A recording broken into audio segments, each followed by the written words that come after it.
Sorry, bud.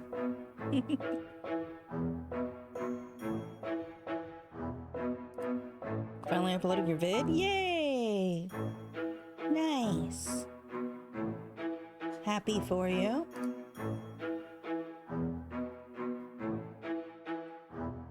I guess we'll just jump into it, because I really want to play. Here goes. Did it work? Oh, the transition didn't even go through. Hold on. Let me actually transition like a real human being. There you go. Okay, where's the game? Watch your audio levels. Here comes the game. Bye.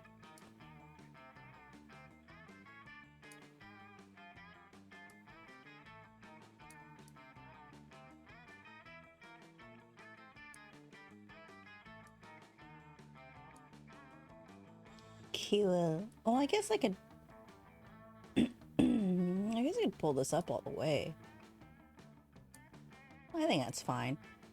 We'll figure out how the UI looks, and I'll move some stuff around as need be.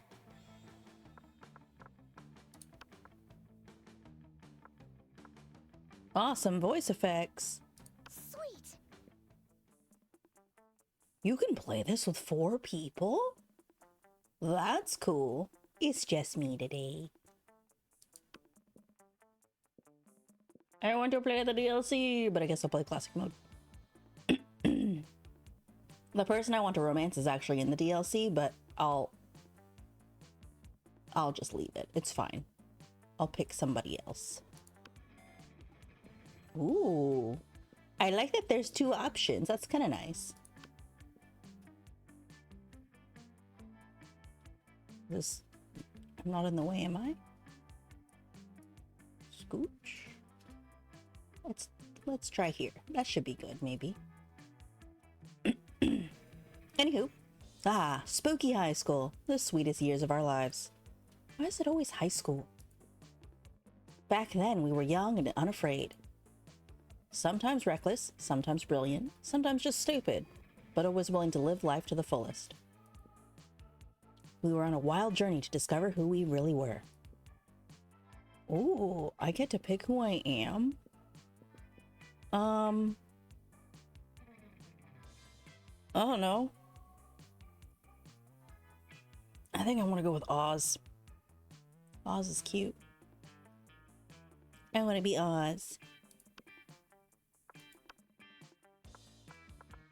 Oh, we can pick a custom name. Here, we'll just name it me. Oh, wait. Lowercase.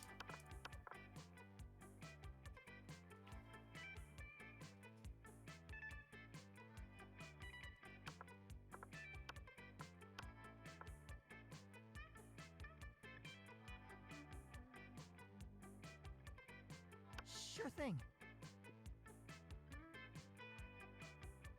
I'm gonna get to experience its ultimate challenge, the Monster Prom.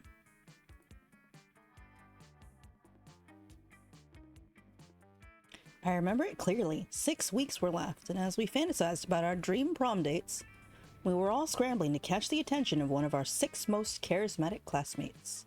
Huzzah! Miranda Vanderbilt, 19, a sweet mermaid princess who was as cute as she was genocidal. Oh no, genocidal mermaid? That's wild. What? Damien LeVay, a fearless demon with a taste for destruction and a love of fire.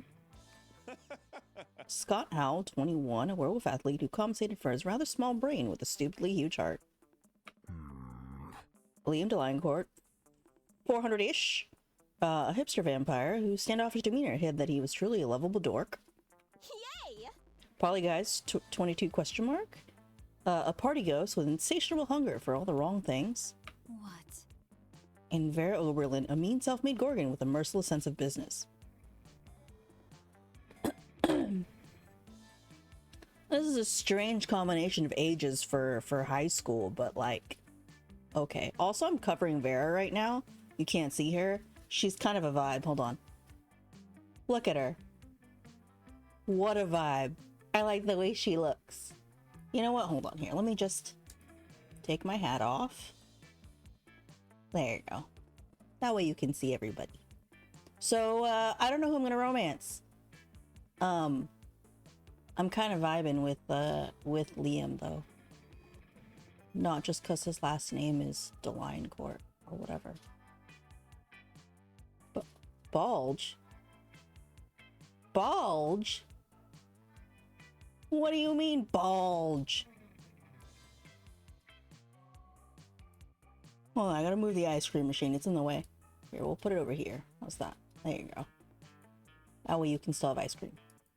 And we can still see everything.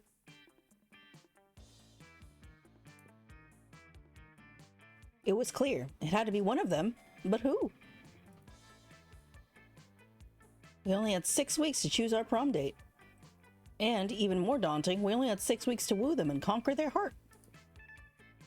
But as I already said, we were young and unafraid, and we were ready to start.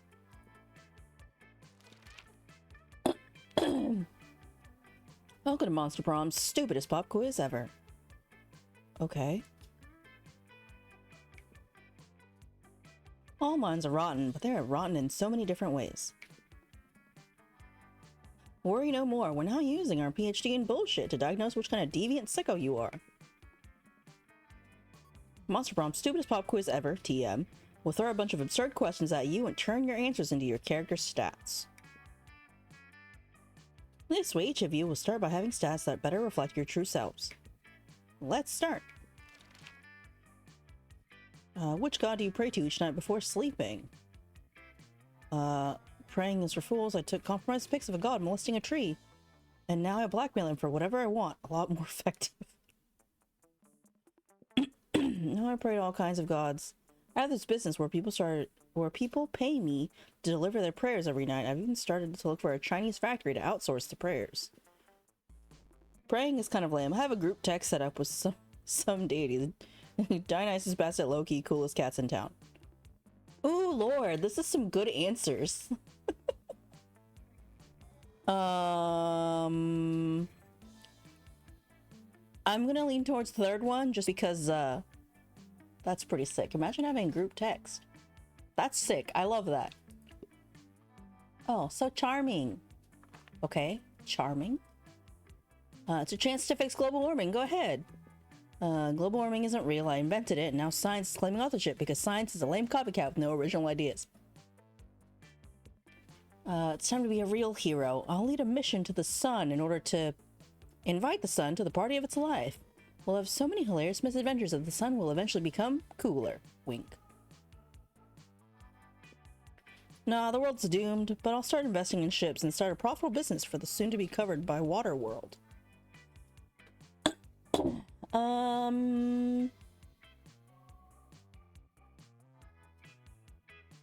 I think I want to do the smart answer, which I think is the top one. Oh, that's creative. Just kidding. Okay. What's the sexiest type of knowledge a lover can have? How to make a killer cocktail out of anything, lyrics to all Disney songs, how to set stuff on fire, sports things, obscure 80s movie trivia, all the principles to build a financial empire. Man, the lyric, "Are we human, are we dancer?" always makes me feel like I'm having a stroke. I agree, but I like that song. I don't know why, but I like that song. Let's do...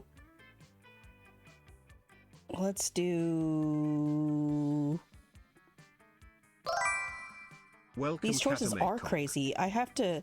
Because they're related to stats, I have to very carefully pick my answer. I guess it's gonna be lyrics to all Disney songs. Let's see what I get. Oh, not you. I didn't want to date you. All right. Wait, can I do it again? I don't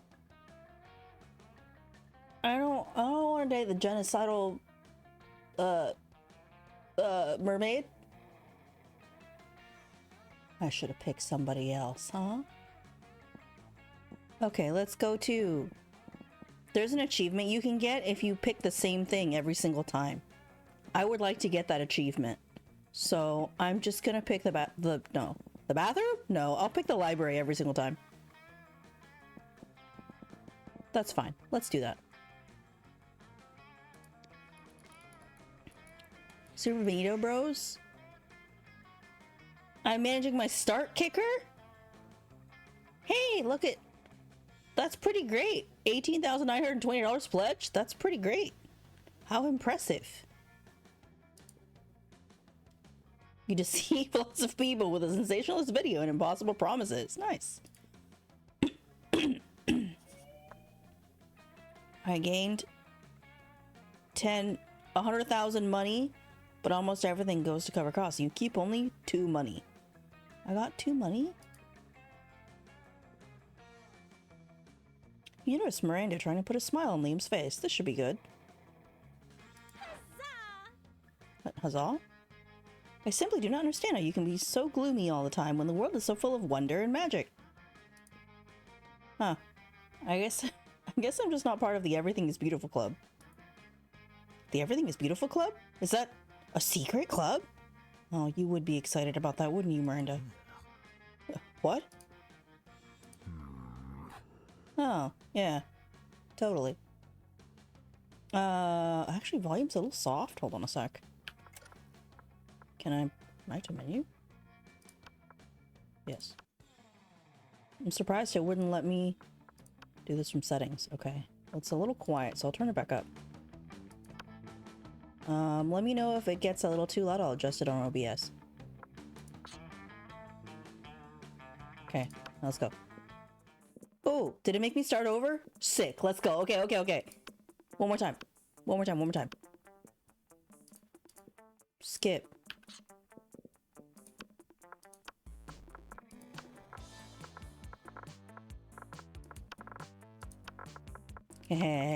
I'm cheating. I can do it again. Let's go. I can do this. Let's go, Oz. Let's go. Okay.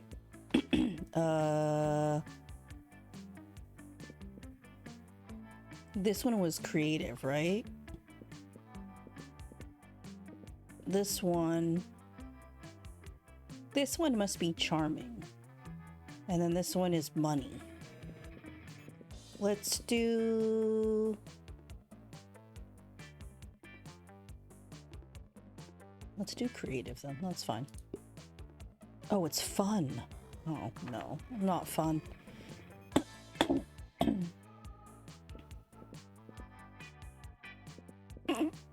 Which is the coolest mythological creature? A sphinx who's super turned up and ready to party, and she raps all her riddles. She still kills you if you don't answer them correctly, but she raps the riddles. The invisible hand of the free market. Okay. This weird creature I drew when I was 6, and which is clearly super derivative of other mythological creatures, but it's super cool. And it's my OC and my spirit animal, okay? Obviously, it's this one. Ah, it's the creative. Okay. Very good. What would be a deal breaker for a potential lover?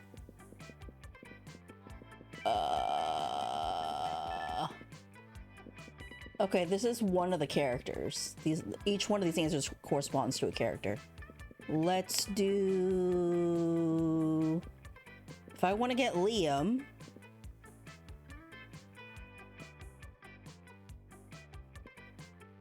Liam is either the first one or the second one, but I do not know which one. Probably lacks taste.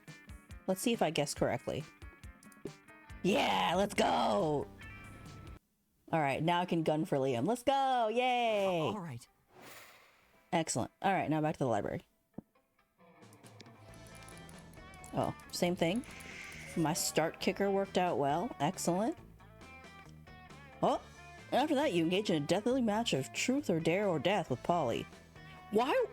Polly's already dead. That's cheating. That'd be a super interesting event to cover.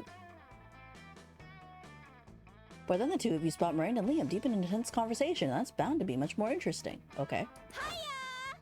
Hi, Polly. You were making quite a noise, and I love anything that makes quite a noise. What's up?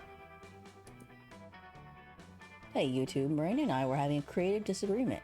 You see, we wanted to start our own school club. You know, an intellectual, rewarding extracurricular that enriches our minds, while probably not being mentioned ever again in the future because continuity at the school seems to be a bit random. Okay, hold on. There you go. Noise, let's do it. Y'all know my favorite things in the world. Drugs? Sexual activities? Noise? No, dummies. That too, but I meant chess and Russian literature. Stop treating me as if I were two-dimensional. Polly is such a fascinating character.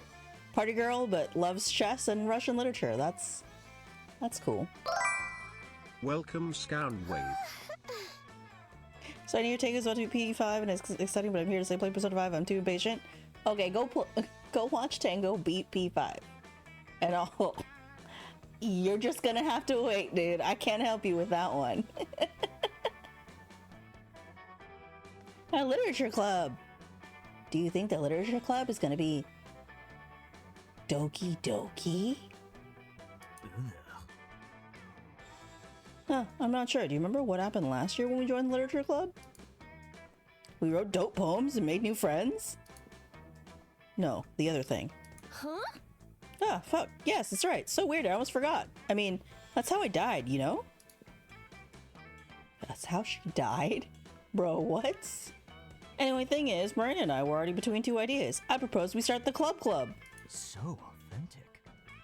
A delightful meta club where we enjoyed ourselves by designing and crafting new school clubs. TBH, I joined the club. Let's be real.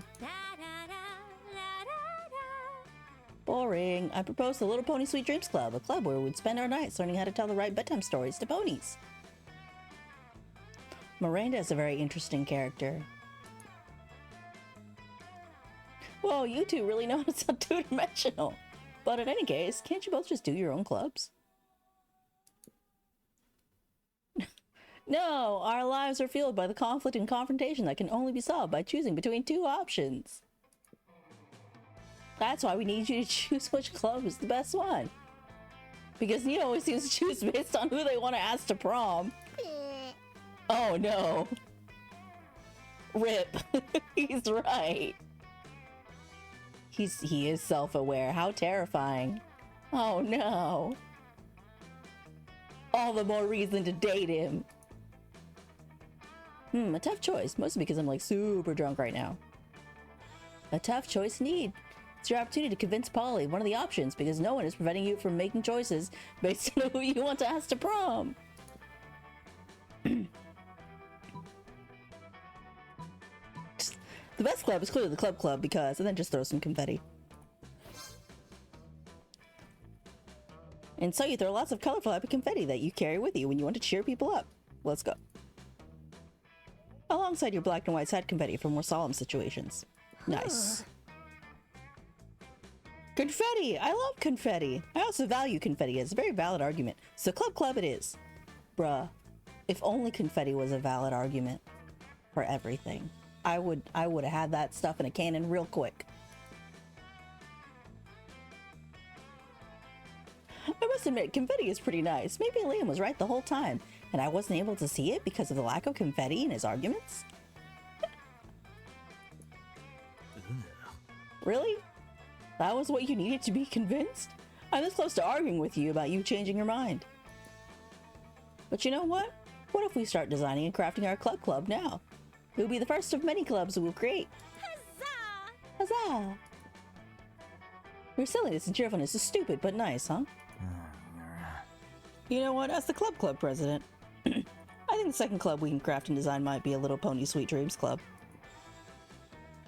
Oh, Liam, there's a little fluffy purple heart deep down under that hater facade, isn't there? Shut up. Oh, everyone is happy now. Also, you might be into conquering that little fluffy purple heart eventually. For now, you gain +2 creativity and +1 fun. I'm gonna need more smarts, huh? I think Liam is a smarts guy. Oh, this is a lot of long game. All right. I get to choose where to sit? Oh, there's the Space Prince guy.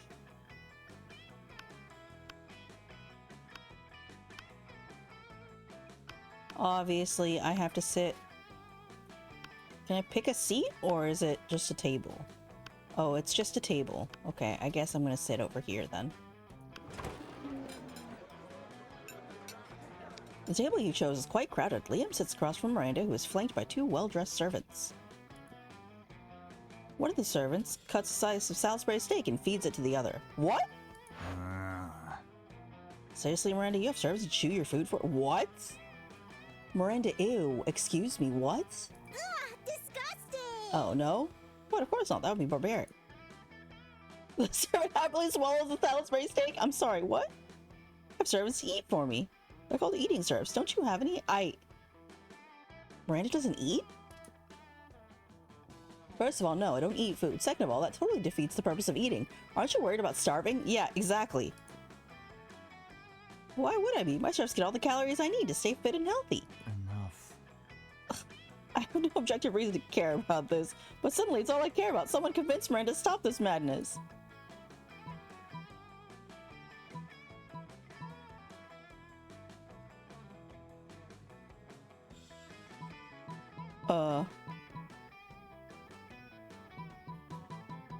I don't know which one to pick. But Miranda, look at the contented smile on Service's face. You think he's eating for you, but secretly he's eating for himself. Maybe you should start this madness, Liam. Imagine all the food you could take pictures of without having to eat any of it. I think it's this one. Not bad. Dang it! That's fine. You might have a point there. For too long, I have needlessly ordered off the cafeteria menu, leaving my food untouched even as I take the most artistic grams. I justify the wastefulness by the intense artistic merits of my photographs, but I need compromise no longer. Finally, I can have my cake and pay someone to eat it too. Still, Miranda, this makes way less sense for someone who actually needs to eat to survive. Oh, you're just jealous of how cute my serfs are. Eat up, little guys. I'm not full yet. Seriously, how does Miranda keep from starving to death? They put an IV in her while she sleeps? Whatever, she's happy. That's wild, but okay, I guess. Absolutely wild.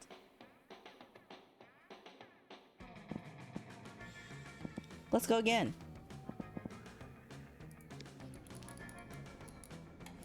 Hey there, cutie pie. I found you pro. Let's chat. What? Am I... Oh, I'm sending malicious spam emails in the hopes of stealing other people's money? Does it work? Doesn't sound very nice, but who's really the one to blame if they respond to such a blatant scam? You lose -10 karma, which doesn't sound this game, so who cares? And you gain +2 money. You see Liam talking to Miranda. Miranda looks confused, and Liam looks frustrated. Uh-oh. Yuck! But I simply do not understand this art you're describing. You say that the art piece is a bathroom?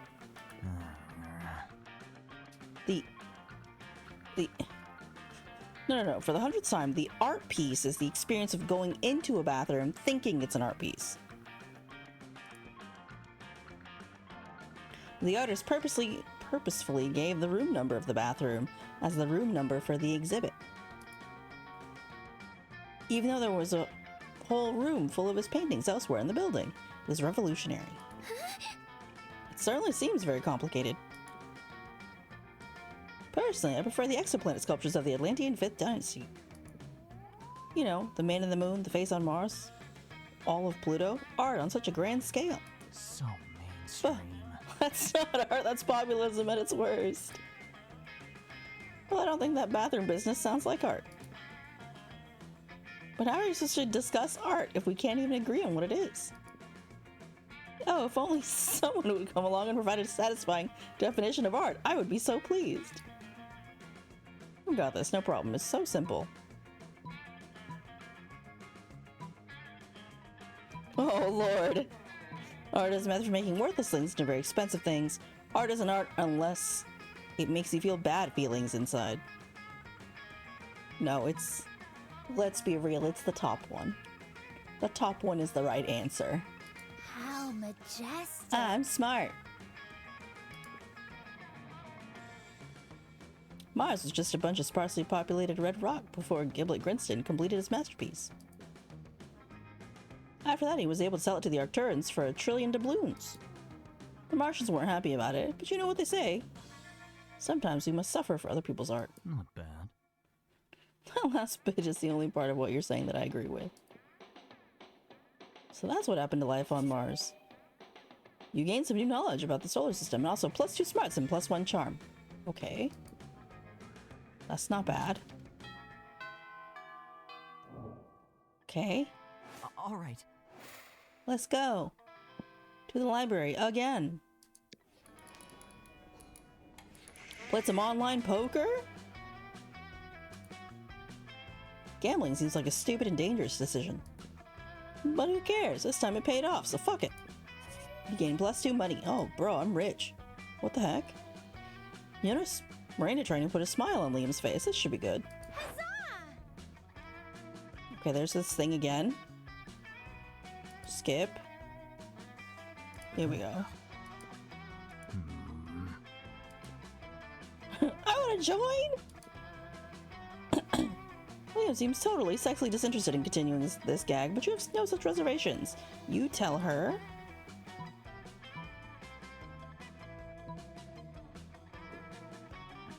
Oh, it's super easy to join. All I have to do is eat a bunch of cotton candy and crap out a unicorn. Simpleton. She's excited. Ad break in a minute. Yeah, that's exactly what the bullshit fairy told me when we were playing checkers the other night. That's all? Just those 2 things? No, you've also got to write gullible across your forehead and permanent marker. Okay. Wait, seriously? Oh no, before it started caught. See that she's leading unicorn and smiling from ear to ear. I did it! The Everything is Beautiful Club let me in! I did fill out some extra paperwork because I had my mans already eat the cotton candy and poop out the unicorn. But I made up for it by tattooing gullible on his forehead instead of writing it. Yeah, well, you're welcome. Liam winks at you, and the wink is so cool you automatically gained +2 fun and +1 charm. That's wild. Okay. I think I'm doing pretty good. The Liaming is working. All right. Let's go again. You take your seat between the strongest and the smartest men you know. Liam appears to be taking a very intense picture of some bizarre-looking food. Scott is looking about as confused as you are currently. But Liam, food is delicious. It's for eating. That's why they call it lunchtime. Well, Scott's cute. I can see why a lot of people like him. Very himbo-coded, but cute regardless. Neither of those statements is wrong, but they also aren't quite connected. Scott, if I had the capacity to eat, I assure you,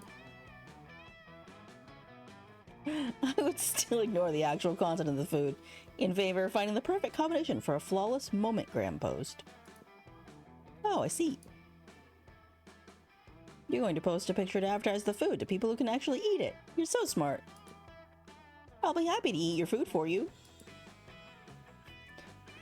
I'm afraid your palate is way too unsophisticated to appreciate these rare Japanese delicacies. Ooh, they're Japanese. Do you have any Scott snacks? Scott snacks? You know what? Fine. I've taken all the pictures I need. Eat whatever you want. Thanks, Liam. Ooh, they all look so yummy. I don't know where to start. Neo, any ideas? Your choice of a snack. You can get one of these boys to want to snack on you in an innuendo way, not literally.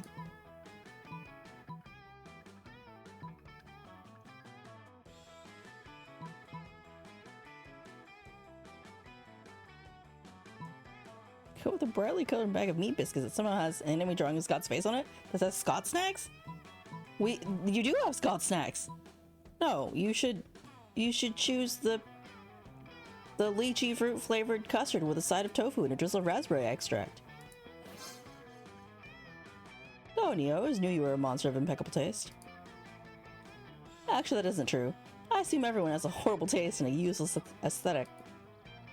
But in this case, it's pretty clear this assumption does not apply to your beautiful self. Did I say beautiful? I meant your aesthetic is beautiful.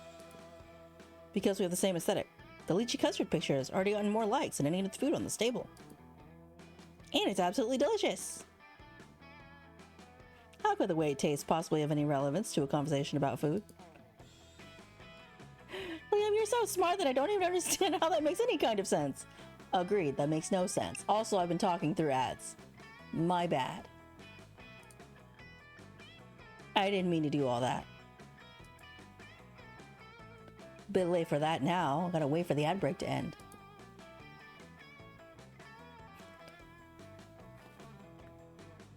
Now I want Japanese food. You're not lychee correctly. I'm dead. Hold on. Hold on, I want to get a Japanese snack too. Hold on, one sec. Hold on, I'll be right back. Hold on. Also, thanks for the point dump.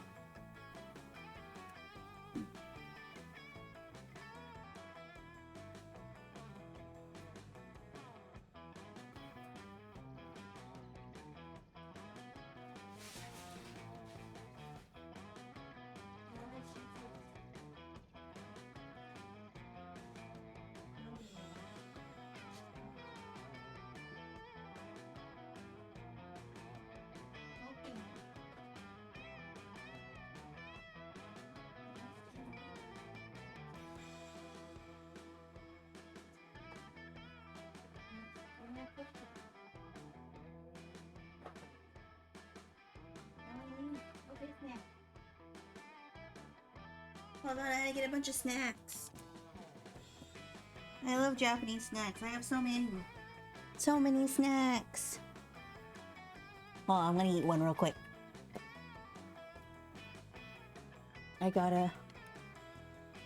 There's this really popular Japanese candy. It's called Black Thunder. And it's like a cookie and chocolate candy bar. But this one I got is a white chocolate version instead of chocolate covered, and it's from Hokkaido. It's a special Hokkaido only snack because Hokkaido is known for its dairy, so it's like a Hokkaido milk Black Thunder, but it's basically just a white chocolate covered cookie bar. It's really good. Oh, there are peanuts in here too, I forgot.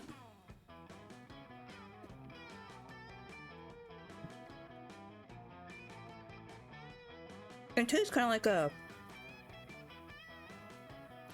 Hershey's cookies and cream, honestly. But like better because it's got way more cookie bits. Because it's mostly cookie.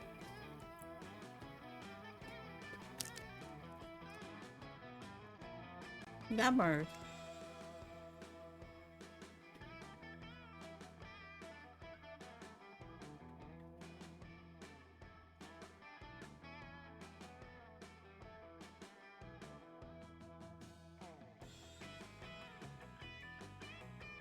So tasty. I might sneak some snacks on my vacation. I think that would be nice. I'm thinking about it. I probably could. I think I should have room in my luggage. Anyway, it appears to be you and me against a very ignorant world. Stupid everyone else for actually eating their food and not taking pictures. Thank goodness you and Liam have each other, XOXO. I actually like taking pictures of my food. But usually when I'm in like a place that has like something I actually want to remember that I ate, you know? If it's something either really pretty or something really tasty, I really like taking pictures of it. But yeah, I am a camera eats first kind of person. Not all the time, mind you, but sometimes. Which is a shame. The other day I had a really, really crazy good bruschetta I didn't take a picture of. So good though. Next time I go get it, I'm definitely gonna take a picture of it. That was really tasty. Okay, to the library again.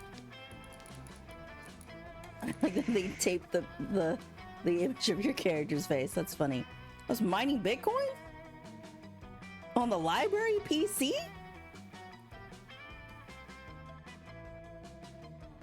It was supposed to have something to do with solving algorithms and the rise of cryptocurrency.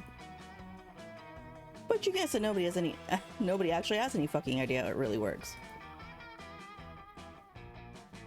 Anyway, you gain plus 2 bitcoins, which is equal to $2 million. Which unfortunately is equal to 2 monster dollars, so plus 2 money. I'm so rich. But Liam isn't paying attention to any of that. He corners you afterwards, selects you on momentgram filters. What no one seems to understand about filters is that they're not about making pictures better. They're about making pictures browner and harder to see. That's why I use my own proprietary filter for almost all my photos. Infinite Taupe. It's also probably why I only have 6 momentgram followers, but we must all make sacrifices for our art. In any case, I have to go. There's a dead rat in the parking lot I simply must document. As soon as Liam's gone, Miranda peeks out of an air conditioning duct. Goodness, the situation is even more dire than I thought. Miranda, what's wrong? If Operation Make Liam Popular again is to succeed, we must get started immediately. What's that? Why, yes. You're part of my operation. I willingly force people into my service all the time. Miranda's so terrifying. Oh, you want to know why it's called Operation Make Liam Popular again? Well... he's been alive for like centuries, right? I'm sure he must have been popular at some point. That's a very kind way of thinking about it, I guess. I'll check the history books later. There's no time now. Phase 1 is getting Liam more momentgram followers. I took the liberty of having my royal spies discover the password to his account. Oh no. So we can give it a total makeover. Oh no. But what to do? Use this account to post a bunch of porn and bomb recipes. Pay 1 million homeless people to follow Liam on momentgram. Obviously you want to pay 1 million homeless people to follow Liam on momentgram.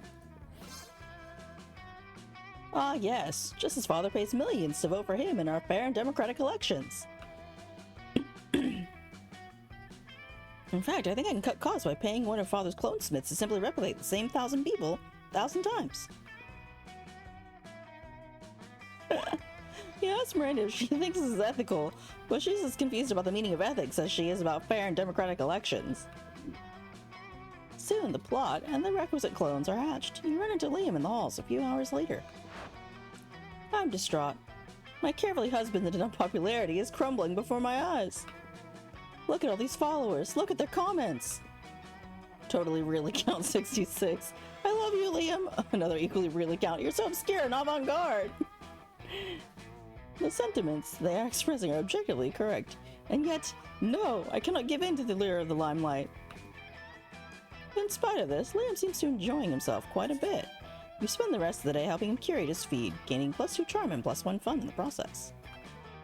I'm doing pretty good on stats, I think. I'm like reasonably even-keeled, if we ignore the whole money situation, but you know. The boldness, I don't think it's important for Liam, so it's fine. Let's go again.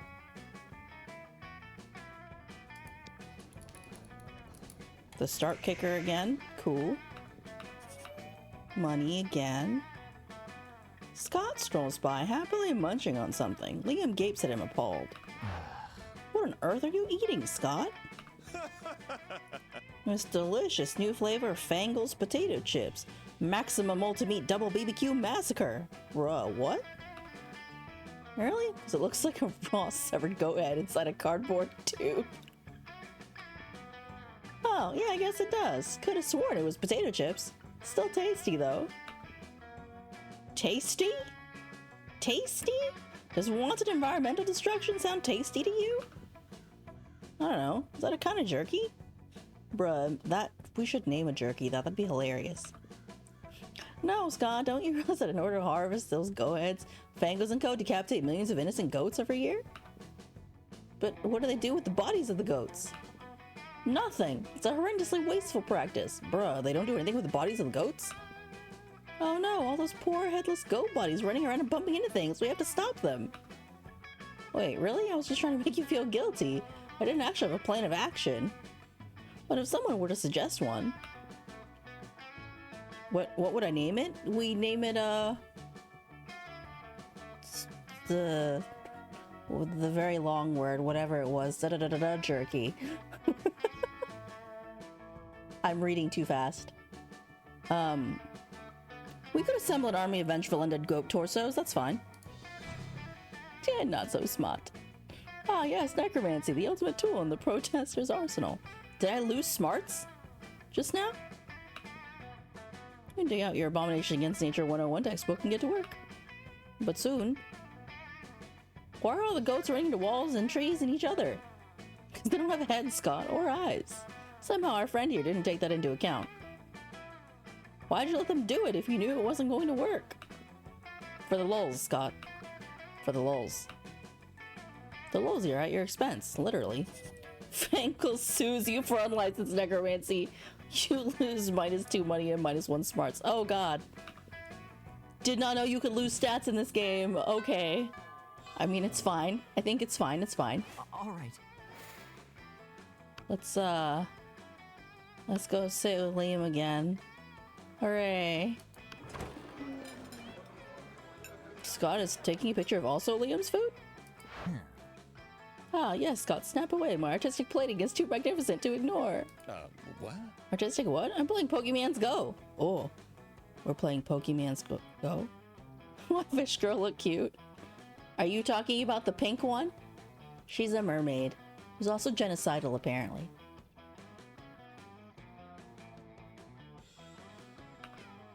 What do Pokemons have to do with my food pick?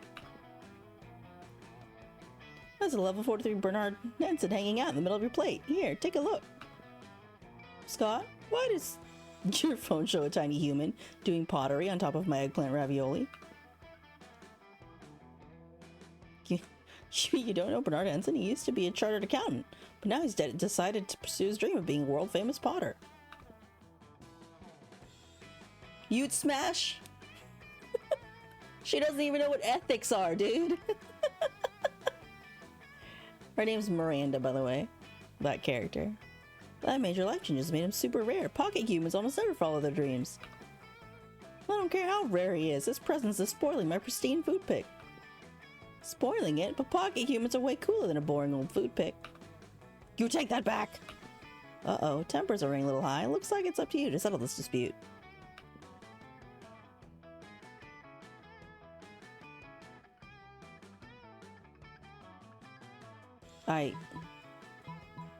Scott, look over there. There's a Stuart Hogarth on top of that pile of mashed potatoes. Stuart Hogarth, the strongest accountant type Pokemon in the game? What does it even mean to be a strong accountant? Is he like really good at math? No, he's just super buff. The buffest accountant. I've got to have him. Oh, snap. Shout out to Kakeem. Hello, Kakeem. Hello, everybody. I'm Neo. Nice to meet you. What's going on? I may have pointed a sick Kakeem storyteller. raided. Hey, yo. You told people to come by. What did you guys do today? Wait, wait, a date with death. My God, wait. Okay, no spoilers. First off, no spoilers for a date with death. But did you enjoy it? Do you love Grim? I love Grim. And what pet did you pick? You haven't finished yet. See, I was right. No spoilers. I got you. I picked a cat _gaming. because our channel pet here on my channel is a cat, and we named it Milkshake because our cat's name is Milkshake. Yeah, you got a cat too. Kakeem. Hey, you have great taste. Great taste. Welcome to Monster Prom, by the way. I'm on the Liam route. Cappuccino, I love it. Great name. A+. Good choice. Anywho, real quick intro, I guess. Hold on. Pause. Hold on. Hello, everybody. I'm Neo. I'm a dessert warlock, and I play a lot of really random games. Gamba. Welcome, and Sapphire Away. and RPGs and story-based games and cozy games and puzzle games. I'm a variety streamer. But yeah, we're cozy Welcome, here. So Kakeem. thanks for Tell us joining and your for hanging favorite ice out. cream flavor. Feel D. free to just chill. We're trying to romance Liam, the vampire, right over here. He's purple. He's kind of a hipster. He's not bad.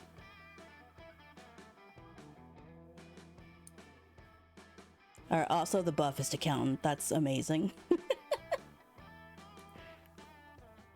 Scott bounds across the cafeteria and practically dives into Gary Gremlin's mashed potatoes, looking for a Pokemon to capture. Do you think he actually knows how to play Pokemon's Go? Or do you think he just likes diving into people's food? It's probably both, let's be real. The two of you debate the question while you help Liam line up the perfect food pick. Later, he lines up some very hot pics of you. Yo? Hot pics of me? Well, I think we're definitely gonna... He's gotta say yes by the time we say we want to go to prom. Like, man's gotta say yes. I got the stats for it. He likes me. I think we're getting somewhere with it.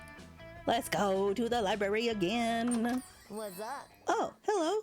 Welcome to my little shop. Buy some shit. I have shit that'll boost your stats, shit that'll lead you into stupid new adventures, even some shit that might be much needed at some very specific moments.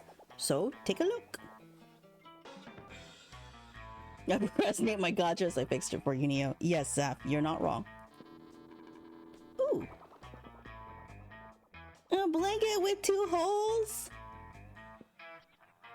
Tampon used by the former prom queen? Shutter shades? A penguin mask?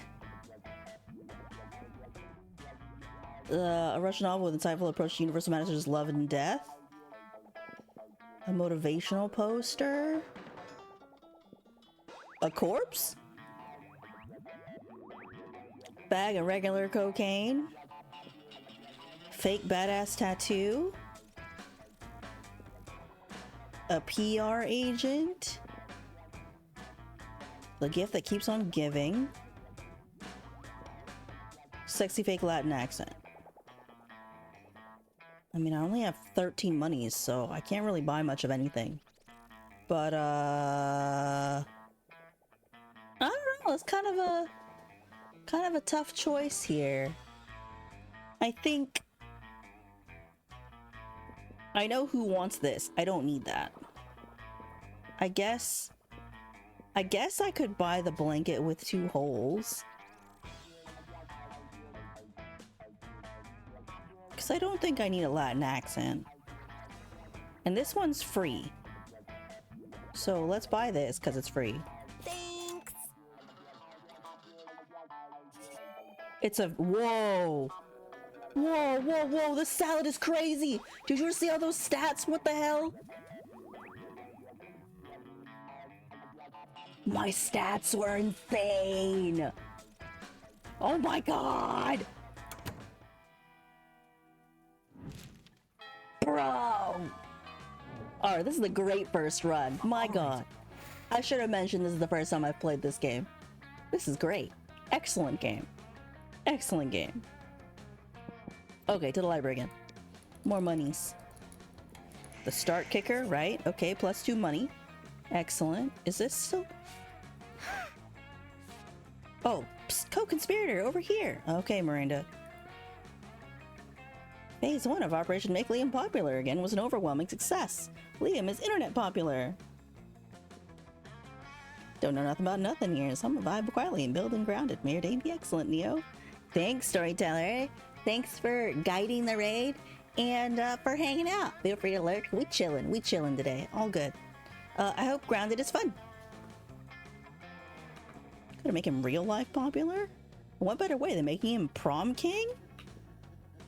I don't think he wants to run for prom king. Unfortunately, when I asked him to run for prom king, he said, and I quote, "Never, never, never, not in 100 years," and that's not an exaggeration, because I've been alive for hundreds of years and I've never run for prom king, so there you go. It was clearly his cryptic way of saying he wants us to make him prom king. My first thought was to murder the current prom king after establishing Liam as his rightful heir, but I couldn't find any bloodline charts to work from. She would do that, wouldn't she? Orpheon, if you're still here, I don't know if you still want to smash Miranda. That's pretty wild. She kind of Game of Thrones coded a little bit. So I suppose we must engage in this quote-unquote democratic election the school is holding. Now, how can we secure a win for Liam when he is opposed to running or making any effort to win? Hold up, one sec. I got a phone call. Hold up.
Sorry, my bad. Okay. Cool. Now how can we secure a win for Liam when he is opposed to running or making any effort to win? Oh.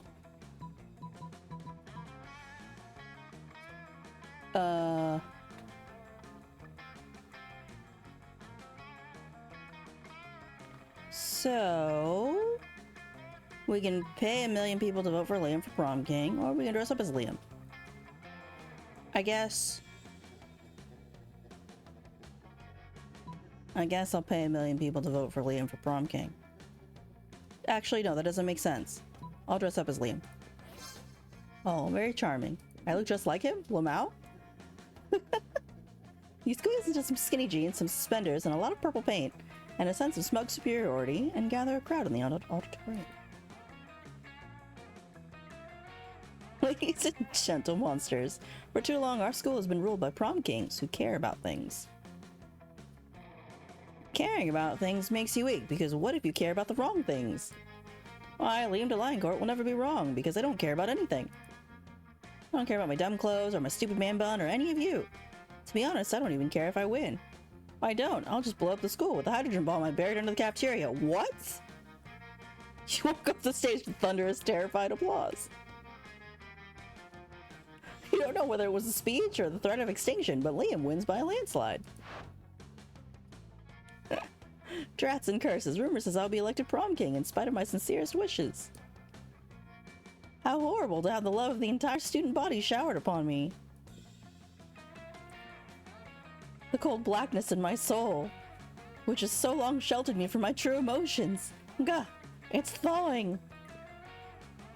This is terrible, and I am in no way enjoying it. Still, I should probably pick out a tuxedo. You know, so as not to appear ungracious. You're happy to help Liam pick out a tuxedo. You even help measure his body. You gain +2 fun and +1 creativity. Be gone for a bit, going to focus modding for Granny? Alright, have fun modding. Hope it's a good stream.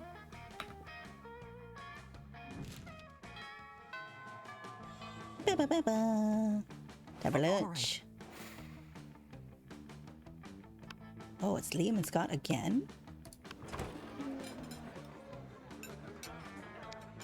As you approach your chosen table, you see Liam carefully framing his artfully arranged jelly dessert for a transcendent food pick when... Food pick! Ride those picks to victory! What does that even mean? When I say food, you say pick! Food! No. Food! Enough. Stop. 2, 4 picks, 8 food to appreciate. Food picks, go! Scott is a himbo coded. I was right. Cease this incessant chanting this instant. Oh. What? But I'm trying to help you take the best food pick. He's a good friend, though. He's trying to take this food pick for like 20 minutes now. You gotta snap a pig so you can eat your tasty food. I don't eat, Scott. I only order this food so I can take pictures of it, and you're not helping. Oh, bro. I know. My cheerleading just isn't good enough. What I need is a cheer partner to take him to the next level. No, what you need is a swift kick in the But it's too late. Scott's already chosen you as his cheer partner. Now it's up to you what the two of you will do. Oh, there you go. Liam's food picks are art, so we gotta use art to cheer him on. The quiet art of mime. There you go. You lead Scott in a totally artistic, totally silent mime cheer that involves an invisible rope, an invisible dog sled, and an invisible hot dog buffet. You eventually leave Scott trapped inside a tiny box and move with Liam to another table.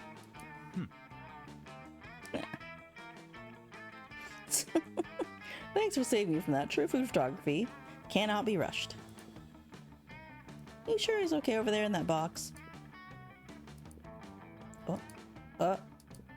His face. He's fine. You're pretty sure he's fine. Are the hot dogs reasonably priced? Yeah, they're probably like $1.50. You're pretty sure he's fine. You let him out at the end of the lunch and he licks your face. Most importantly, Liam tags you in his triumphant food pic. Is this for real? Is my moment gram about to get a whole bunch of followers too because he tagged me? All right. Let's go, librarian. Poker. +2 money. Sick. You're casually reading the latest issue of Monster magazine when you're rudely interrupted.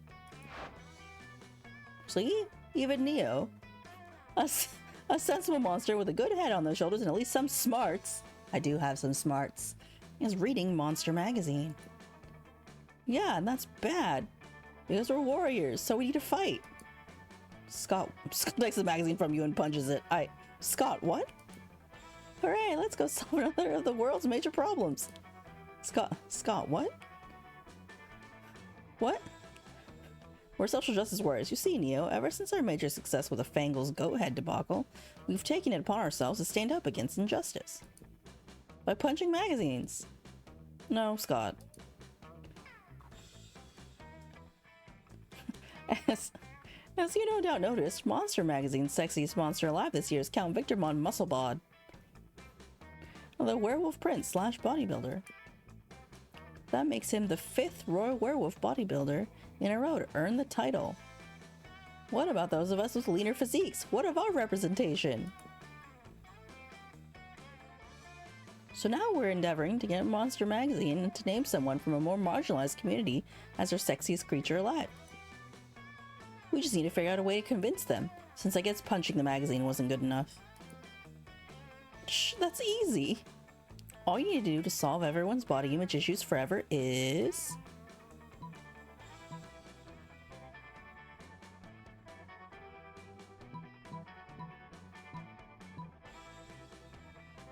No, make our own version of the magazine featuring a 3-winged chupacabra on the cover. Hell yeah. 3-winged chupacabras are definitely an underserved population. Check out the Pando Pet Cafe to play with me. I've played sports game against someone exactly like that, and he's always wanted to be a model, but never thought anyone would want to do pictures of him. Now we can. Aw, that's cute. Scott really is such a him. He's a sweet himbo. I like him. That's cute. You can, and you do. You do all the pictures and make a mock-up of your own Monster magazine. It goes hella viral, and before long it's becoming more celebrated than the actual Monster magazine. Let's fucking go! Pretty soon after, you get a letter from the editor-in-chief, officially admitting defeat in the face of your superiority and relinquishing his magazine and headquarters to you. What? We ended up with a magazine empire? Let's go! Now I have a magazine, which gives me +3 money. Sick! Okay, I know you're about to move on to your next misadventure, but I just wanted to say really quickly, as pretty much the only girls in the school shaped differently than the rest of our classmates, it was really nice to see a 3-winged chupacabra celebrated over a royal werewolf bodybuilder. It gives us hope too, you know? What? Yay? Oh. I've never met the Coven. But okay, they seem kind of cool. They're apparently so much cooler when they're not babbling on and on about that end of the world bullshit and expecting my help with it. It's way more fun to interact with your classmates when they're complimenting you instead. Sure. I went this far into the game and didn't meet them? Interesting. All right. So far so good. The run is going well. I think we're doing good, guys. To the library. Mining Bitcoin. Whee! Suddenly, you hear an outburst of swearing so eloquent we can't possibly repeat it. You go to see what it's all about. We've been over it 11 times, Scott. I'm sorry, remembering things is hard. TBH, same. Remembering things is hard. Hey, Neo, come help us. I'm trying to help Scott with tomorrow's history test. So far, it seems like the biggest challenge I've ever faced.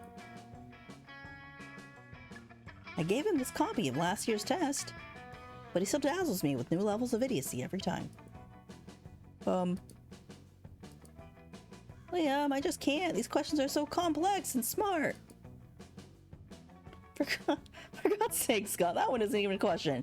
You have to put your name there. Sorry, Liam, I'm really trying. If only there was a way to make me learn things good. Making me eat your homework. It's a werewolf, right? How about we give him a biscuit every time he gets something right? That's the answer. You gotta give him a biscuit every time he gets something right. You gotta give him a Scott snack. Did it work? You start slow with basic questions, throwing Scott a bacon treat every time he gets an answer right. The results are remarkable. This is amazing! I'm so smart now! See, we just had to find the right approach, right? We can actually do something useful now. Right. I have to admit... Where's my treat? What do you mean? I answered a question. We weren't studying, though. Where's my treat? Liam and him in the infirmary, and Scott ends up not passing his history test. You've learned about the perils of positive reinforcement, and it only causes being your physical well-being. You lose 2 charm and 1 smarts.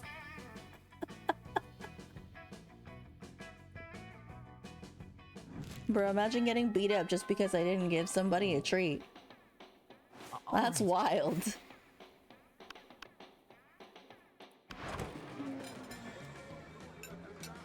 You take your seat beside arguably the 2 coolest monsters in all of Spooky High. Here's hoping you can keep up with them. Vera looks so cool. I like her. She looks neat. Vera, are you eating manticore steaks again? Yes, and it's delicious. Don't you know the amount of cruelty involved in the mainstream meat production industry? Yes, and it's delicious. Besides, Liam, you're a vampire. Don't you only consume things that are dead? Well, yes, I suppose, but it's always ethically sourced, organic, free-range, and human. The human population is out of control, and eating them is the most environmentally responsible thing to do. I mean, he's not wrong. He's not wrong, let's be real.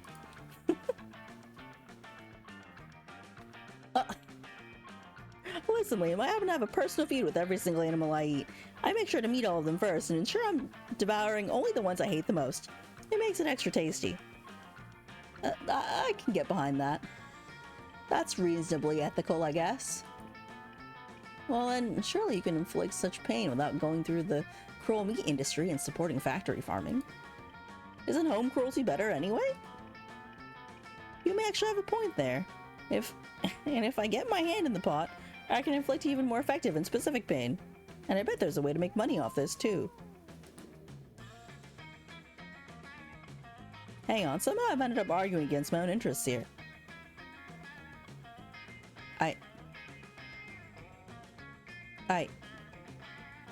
Waffle, I am visually reading your ginormous word post, but I understand what all those words mean separately, but not all together.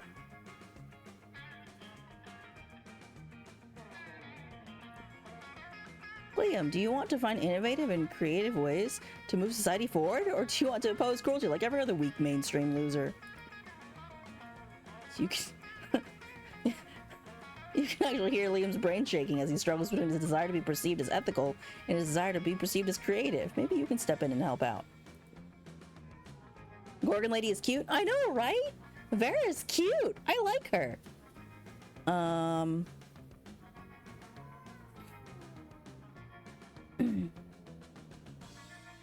The animals you kill may lose their lives, but what about their afterlives? Instead of letting their spirits go to waste as the byproduct of the meat industry, let's serve their eternal souls as a side dish. Liam, animals are already suffering from ignorance. If Vera wanted to increase their pain, the best we can do is teach them the concept of death so they really fear their fate. Let's educate Kettle on metaphysics. Oh.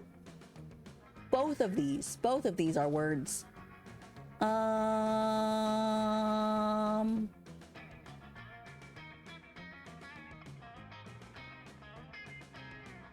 guess we can educate Cattle on metaphysics. Oh, he liked it. I can't condone animal cruelty, but I wholeheartedly support animal education. Ah, it worked. I do like animals, but their illiteracy is my fourth least favorite thing about them. Right between their poor taste in fashion and simplistic views on German cinema. It's not the worst idea you've ever had. Well, face it, you are known for having pretty terrible ideas about 50% of the time. Rude, excuse you, Vera. I don't really see building an empire out of private schools for cattle, but with my business acumen, I guess it's possible. And I can rest secure in the knowledge that I'm solving the bovine education crisis. Helping Liam help cows is like helping you help Liam choose you to go to prom with. Or something. Something like that. Only a couple more days to go. All right. Or weeks, I guess. Let's go again. Skip. Later, you see Liam scrolling through his phone, looking like the embodiment of ennui. Why? Hey, Nia, what are you doing? Stalking classmates for romantic purposes and offering rather absurd advice? Magnificent. I could use some rather absurd advice. I was exchanging messages with a were-koala on this dating site, and all was going well for a time. Lame. But I've grown tired of our exchanges. He's a bit clingy, and being clingy is my seventh biggest turnoff. Right between sarcasm illiteracy and actually being a pickle and not a person. Well, postmodern protocol dictates for me to just ghost him and never talk to him again. But that's horrible, and I would never do that to someone, you see. I'm Liam, handsomely mysterious, yet a true gentleman. But neither do I want the emotional turmoil of telling him how I really feel and having an actual conversation about it. What an ordeal.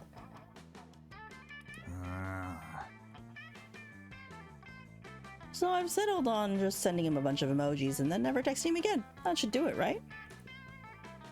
The thing is, how can I convey this complex array of sentiments to the friendly language of emojis? This is your time to shine. Show Liam you excel at complex sentiments so that he might someday feel like sharing them with you.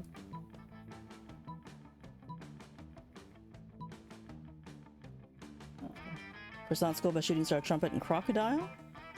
Little Vera growing disinterested and overly attached were-koala emoji. This one, obviously. Yes, that one. Are you kidding? That's just two on the nose. What do you want? For him to understand it too well? Leaves the room for the delights and nuances of miscommunication. What would you advise me to do next? To tell him clearly how I feel? Or would you prefer that I write on a brick and throw it at his face? Would that be blunt enough for you? It wouldn't. Here, I'm sending a croissant, school bus, shooting star, a trumpet, and a crocodile. I'm sure you never would have thought of that. I mean, who's that specific nowadays? Obviously not me. I'm out. Bye.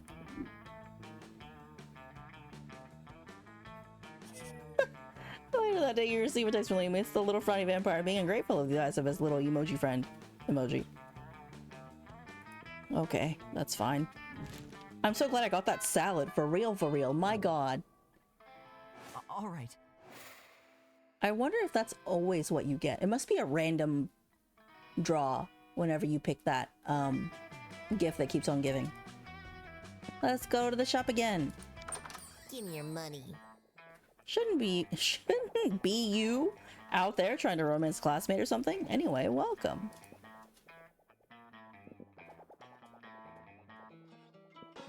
I guess I can get a... I guess I'll get a PR agent. And... yeah, I guess I'll just get the PR agent. Thanks. That's fine. I wonder what it does. Maybe it saves me from making a bad decision. Where's... who's that? Oh, it's Miranda and Liam sitting together again. You notice Liam looking disgruntled, which is his default, so whatever. But it seems like Miranda's pretty upset too. Better check it out. Liam, why are you typing on your phone so angrily? Does your phone offend you in some way? Why are you mad at it? You seem to be an 8.5 on the Frowny Liam scale. The what? The Frowny Liam scale. Normally, I can tell how people are feeling from their faces. But you seem to be frowning most of the time, so I created a chart to measure your frowniness. Also, frowniness. Miranda pulls out a notepad and displays a series of doodles of Liam's frowniness. They're not super accurate, but they are super adorable. I'm not angry at my phone. My so-called frowniness is caused by a heinous error. I specifically asked that my creature creme brulee be extra crispy, so it truly popped with my hashtag masculine momogram filter. But instead they burnt it to a crisp, rendering it unphotographable. Oh. Monsters deserve to know what they're getting into if they choose to eat at this cafeteria, so they can choose to take their business to a different establishment, and so I'm writing a scathing Yelp review. You're writing a scathing Yelp review of your school's cafeteria? Bro, imagine if people did that.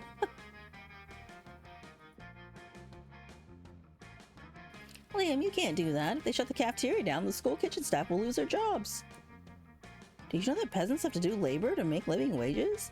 They don't simply have an unlimited store of gold? I was shocked when I first found out. Of course you were. Kitchen staff wanted to earn their wages. They should have been better at their jobs. I am simply the merchant of truth. No, you're the merchant of poop. Your royal sophistication shines through. Look, ask Neo. Their tastes may tend toward the mainstream, but surely they can see this subpar cafeteria must be exposed. Don't be ridiculous. Neo is surely more compassionate than that and would gladly help me save the cafeteria again. Again? Gosh, it's hard to keep track of your misadventures at this shit show of a school. Still, you'll help if you can.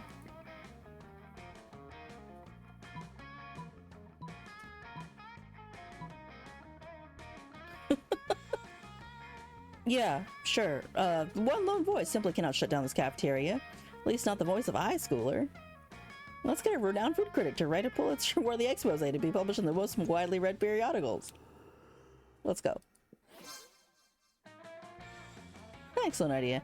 I'm an incredible, intelligent, compassionate person with tons of humility. More than enough to admit when a professional's help may be of use to me. You think you have the most humility? You shall never be as humble as I am. Every day my servants tell me I am the humblest person ever to live. Miranda storms off in a huff, leaving you and Liam to proceed with your amazing, incredible genius plan.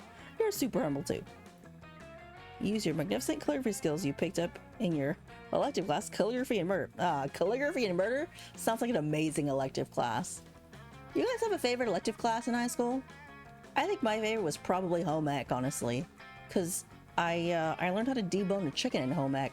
It sounds really stupid, but it gave me really good, like, fork and knife wielding skills whenever I'm eating, like, chicken with a bone in it. It's actually, then I can, like, cut it up neatly and look so efficient. And, like, that way I don't have to, like, pick up a leg bone or whatever. You know, it's a thing. Liam produces a delicate white duck from his backpack. How is it breathing in there? And gives it the newly addressed letters. Freaking music history? Music history was an elective? The best of classes? I'll have to ask you about that later. Oh, did you take film history? Film history was great. I took that too. It was hard, but it was interesting. I liked it. You're not sure what's more intriguing, The fact that Liam trusts the dove will be able to read the addresses to deliver the letters, or the fact that the addresses he wrote down were just their emails. Don't remember high school much. Pretty sure I was put into homeschool like halfway through. How did you feel about being homeschooled? Did you like it more or less than being in high school? Regardless, it seems to have worked because within a minute of the dove's release, you receive your first reply on your phones. Just music as your same teacher but different subjects? Oh, it's the same teacher? I didn't know that. Huh. That's such an interesting combination of things to do. Film and music history. Those are two very different things. Fascinating. I'll ask you more about that off stream. Because I don't remember that being a thing. I knew the exquisite Jacques Aznavour would have enthusiasm for our plight, thus his immediate response.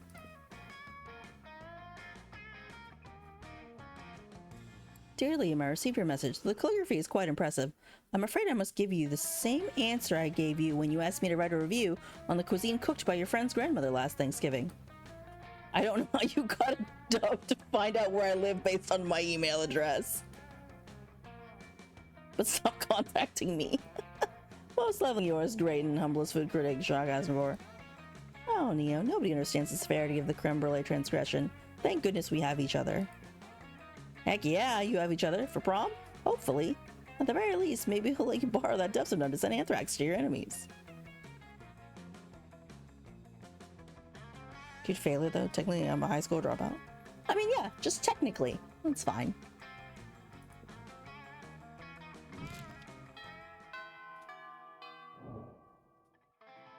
All right. Let's go again.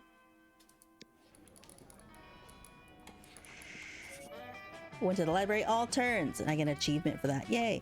Oh, I'm going to a secret meeting with Miranda? Oh, how majestic. Oh, because we're making Liam popular again. Right. And for the record, I did discover that Liam was popular for a 3-month period in the early 16th century, so the name fits. All that remains is for us to wait for prom and celebrate your deception? I knew it was too good to be true. My idiosyncrasies are remarkable, but they aren't marketable. This is all just a cruel joke, wasn't it? I bet between two popular kids they could make an outcast loser into prom king. Well, guess what? The circus is over and this clown is climbing into his tiny car and going home. Along with like 12 other tiny clowns, if the metaphor holds. Which it doesn't. It was a bad metaphor. Goodbye! No, Liam, I wasn't trying to be mean. I don't have a mean bone in my body. I don't even have bones. You might check that affirmation later.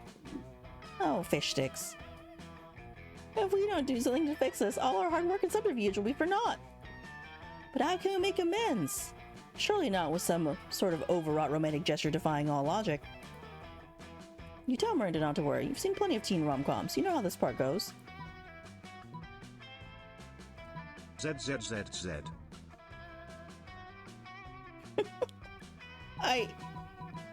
I don't know what to pick. Hold on, I gotta think about this for a minute.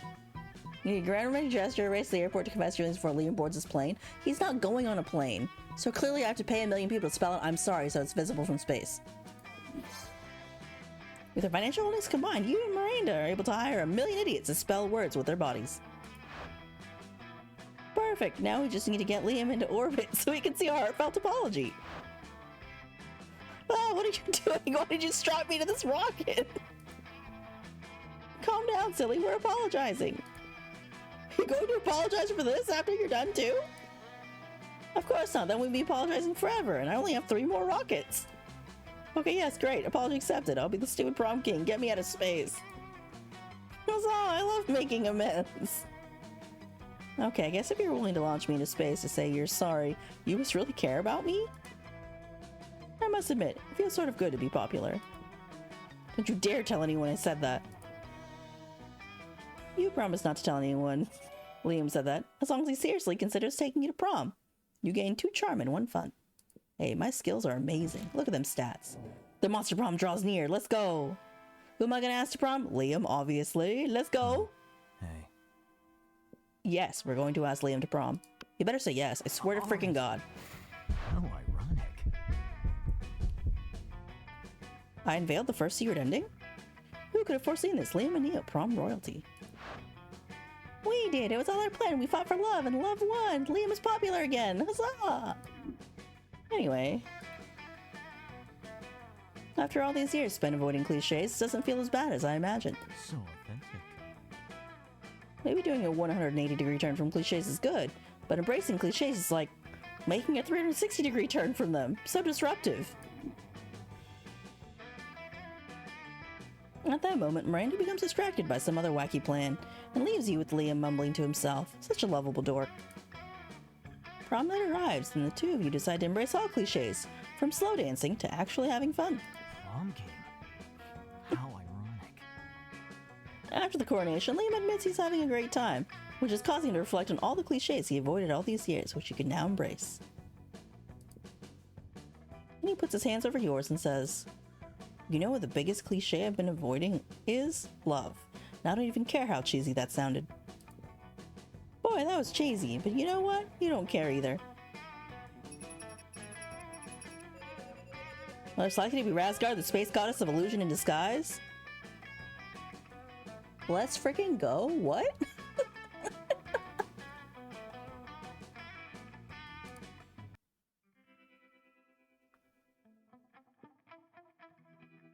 Those 6 weeks were maybe the most epic and absurd weeks of our lives. After the monster prom, we kept living our lives, falling in love, battling for friendship, and learning about who we were and who we could be. And you know what? Like it always does, life happened, and it was wonderful. Liam kept doing art so hard that he eventually evaporated and became the concept of coolness itself. As he left the physical plane, the last thing Liam did was give everyone a condescending look. Polly took a summer job as the ghost of Christmas present. She spent most of her time partying. There was almost no work because, you know, it was summer. Miranda got a job being princess of her kingdom, which is actually kind of her job already. Well, you don't see her complaining about it. For those 6 weeks, the Monster Prom seemed larger than life, and then it was gone, just like that. The battle for Monster Prom might have ended then, but there are plenty of battles left in that war called youth. But once again, we were young and afraid, and we were ready to start.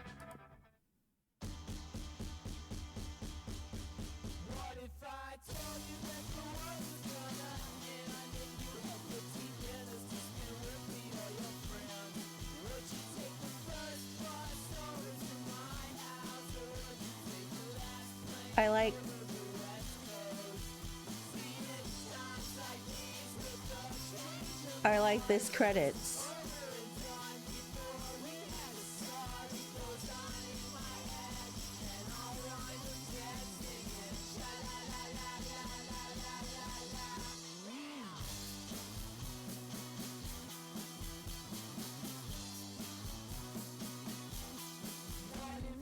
Oh, I like that their band was called player characters. No, that's cute.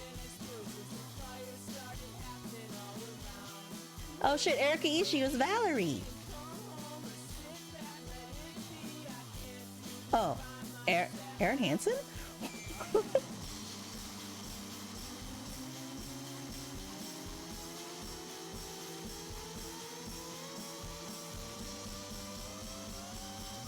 Yay! Oh, the Yog!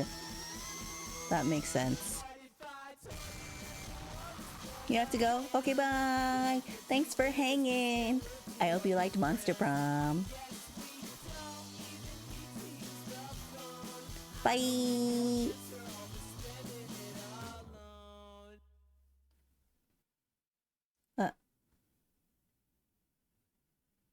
Yay! So that was Monster Prom. That was pretty fun. So it took me about an hour and a half to go through one run. That's not bad. That's not bad. I think we have time for a second thing. So this means I can actually go for Zoe now. So that's what's going to be next. We're going to do this again. So that was pretty fun. I hope you liked the game. Let's go again.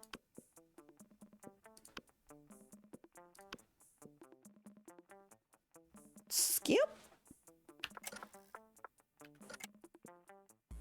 Okay, I'll skip. Oh, I guess I'll just skip. Okay, we'll pick Oz again. Yay.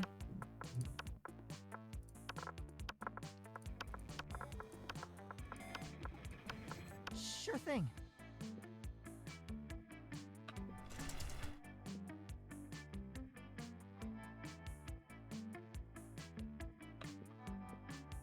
There's Scott.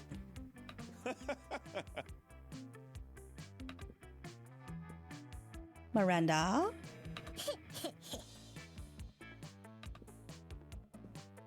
Polly.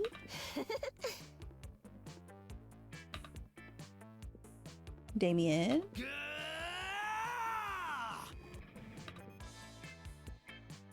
Liam. Zoe. Obviously I'm gunning for Zoe. I have to. Look at her. She's so heckin' cute. Also, she's Eldritch. All the more reason. Apparently, oh, calculus was kind of cute though. I like Cal. He's cute. Look at him.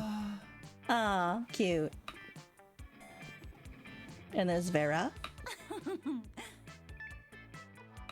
Ad break.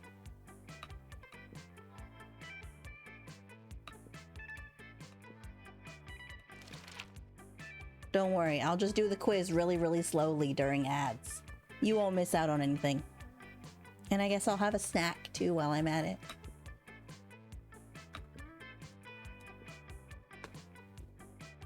Gonna have a cookie. This one's another Hokkaido cookie. It's a white milk chocolate cookie.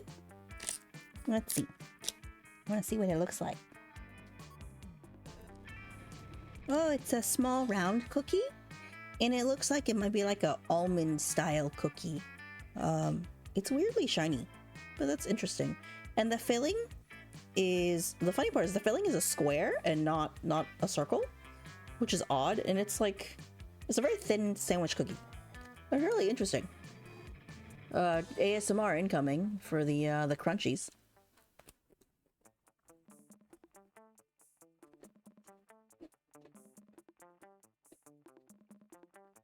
Oh, it's like a, might be an almond cookie.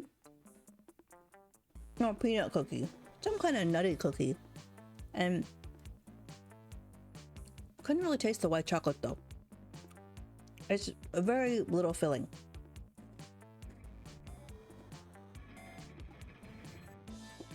I mean, it tastes good. You can't really taste the white chocolate.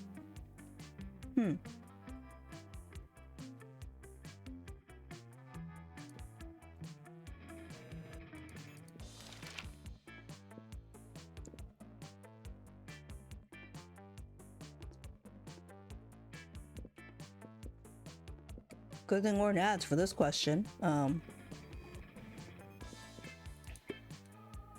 Oh, wealthy, of course.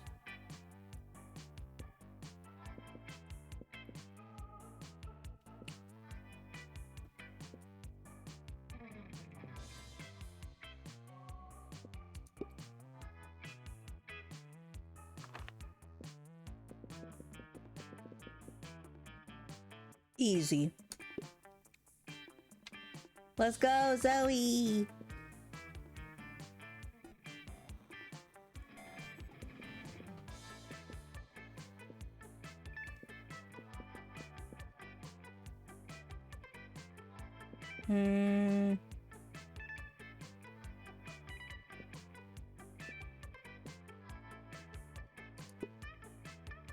Oops. That's fine. All right.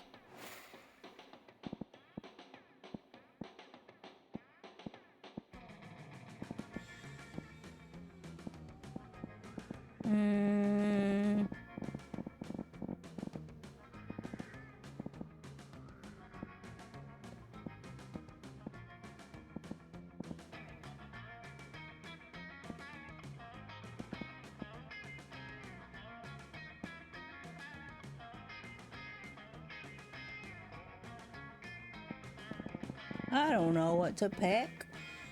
I think I want to be consistent again. So I definitely want to pick like the same like person. Or the same place.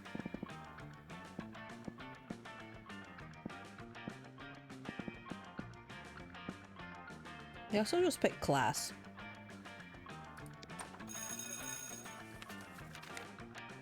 Cute. I like how the little thingy is raising his hand.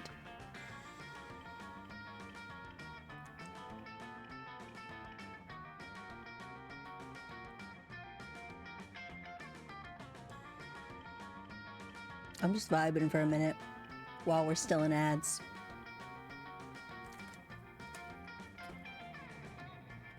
Guess I'll have some water.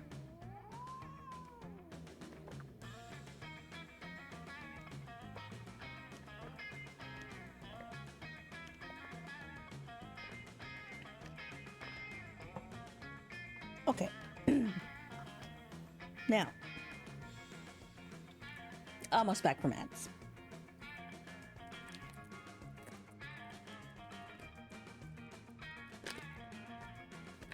All right, now we're back from ads. Whoopee! Welcome back, everybody. Okay. So I'm going to choose class for every time we do this now. That day you listen to your elders and learn valuable lessons.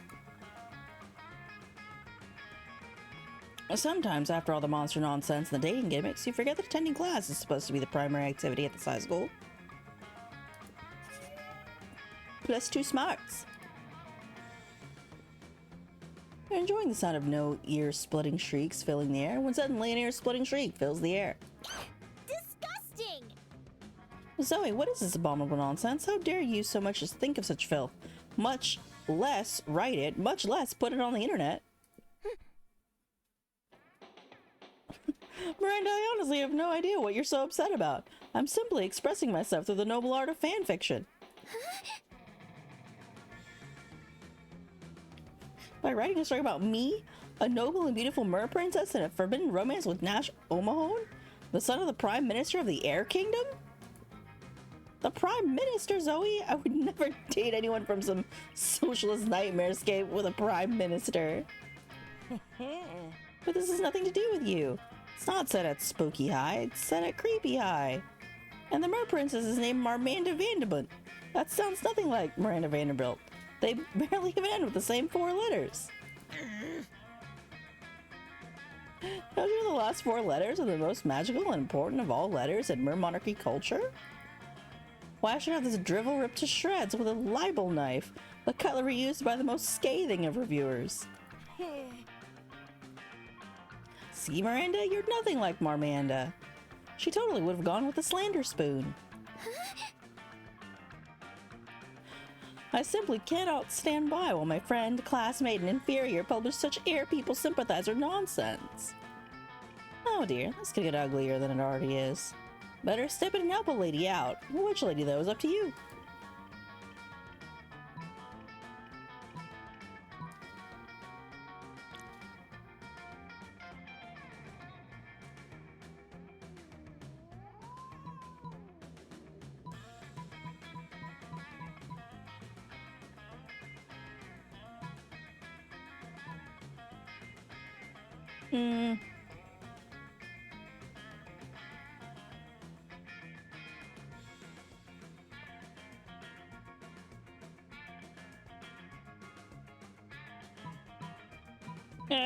Brenda's right, Zoe. A better writer wouldn't even put something as disgusting as the air people into fan fiction. It's just a cheap trick for shock value like self-cessed or mpreg. Oops. So it's self-cessed.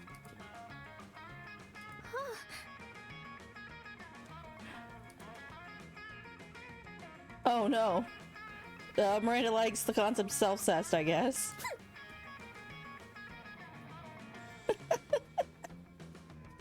Zoe, I demand that you change your work of fiction so this Princess Marmanda leaves us horrid Nash for Princess Miranda. I guess I could do that. It would still have the forbidden love aspect just twice. Yes, perfection. And now your story shall have a moral asserting the superiority of merfolk over airfolk. Oh, how majestic.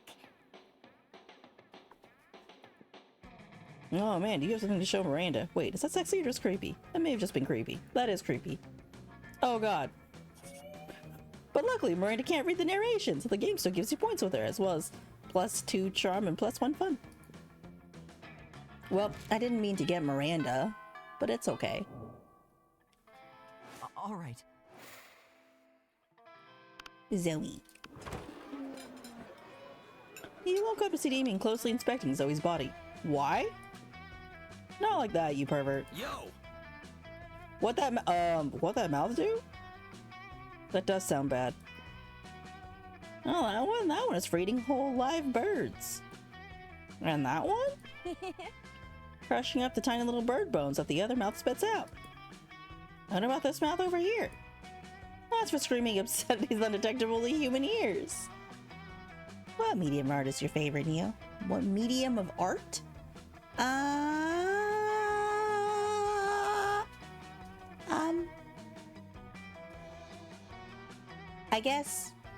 I guess books might be my favorite kind of art, actually. Well, I do like films too. But I think I like books more than films, but only by like a small margin.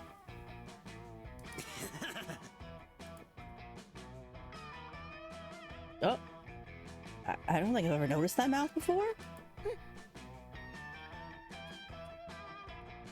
I had so many forms throughout the years. Unknown void, eldritch deity, totem being sold by young cat girl, gelatinous monster. And now you got this sick new mouth that we get to decide a function for. We? Huh. I'm not just going to take suggestions. Actually, no, wait, that sounds awesome. I would now take suggestions for what to do with this mouth. Time to come up with a brilliant mouth use that will clearly impress one of these charismatic and dateable classmates.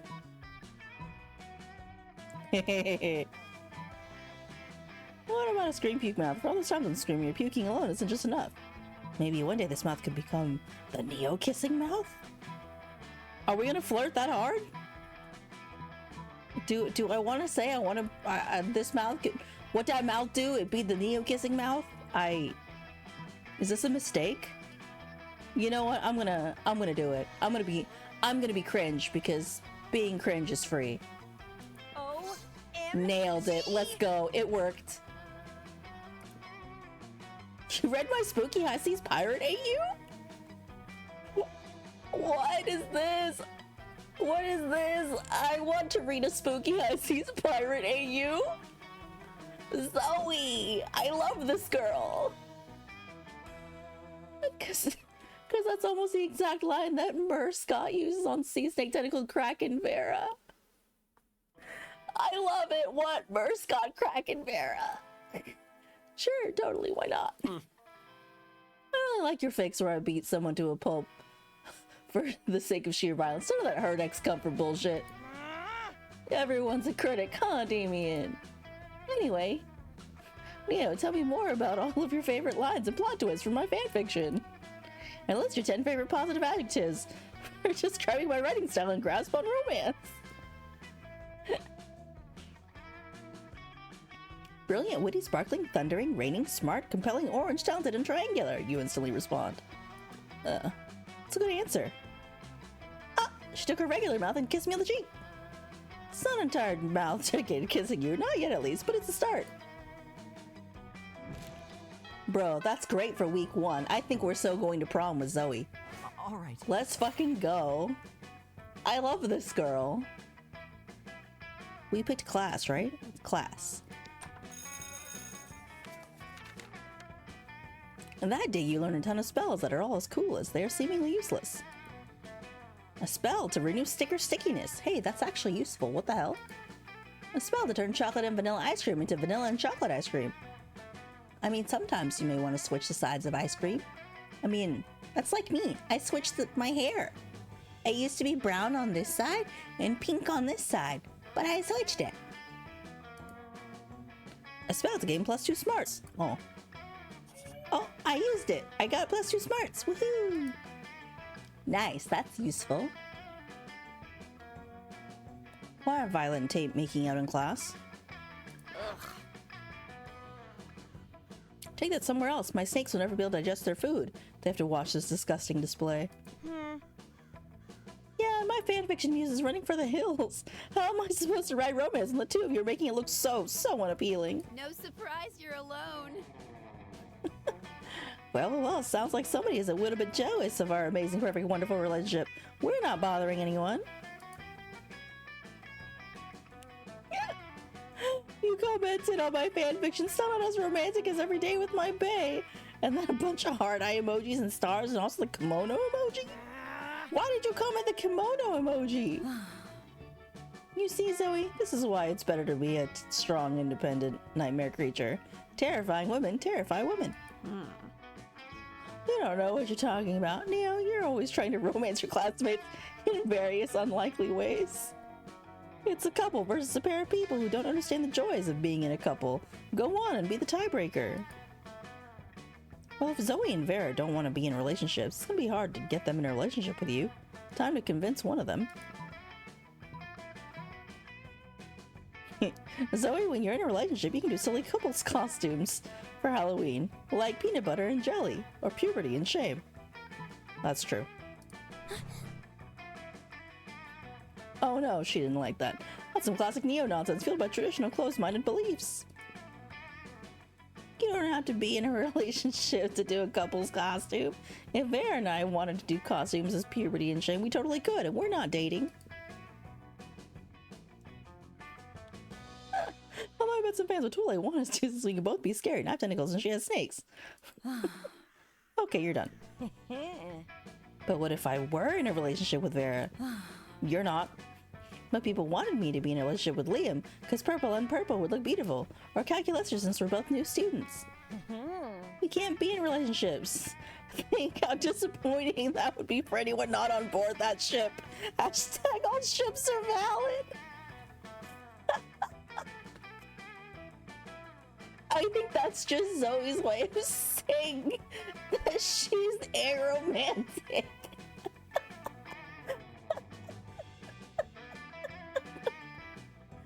I'm gone. Hashtag all ships are valid. That's a base take. I'm okay with this.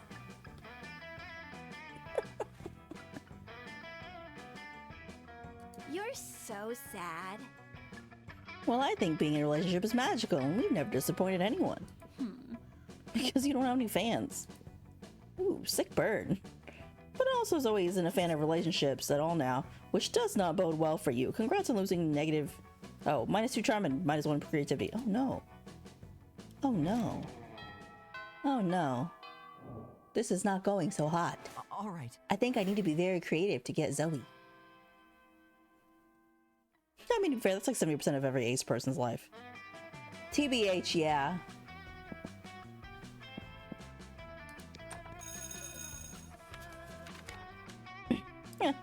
That day, the teacher was tired of teaching, so she recurs to the classic technique of not giving a shit and putting on some kind of historical TV show for you to watch. What you don't expect is that it's super effective. God bless the golden era of television. The TV show is compelling thanks to the ridiculous amounts of nudity and bloodshed, but at the same time, you actually learn a lot about history. You gain +2 smarts. Oh, I'm a genius now. Look at me, I'm so smart. You catch the tail end of a classic Zoe Calculester exchange.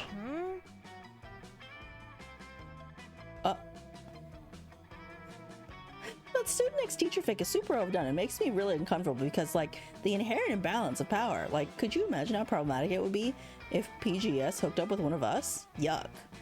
Server error. I cannot seem to recall what Principal Giant Spider looks like anyway. Image PGS not found. No, the joys of new students and adjusting to the rules of Spooky High. Let's get down to business. You there, killing machine and abyss of terror. Rude. And need an impressive ally in my fight against the reign of the Levays over the 8th circle of hell. Input, quippy response about your sense of fashion being from the 8th circle of hell.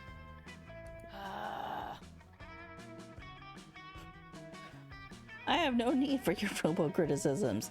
What I need is the power of a being beyond the average monster to aid in my glorious and righteously justified takeover. No, thanks. I'd rather just write a steamy fanfiction in which you and Damien are a crack ship who hate sex just to annoy you for annoying us.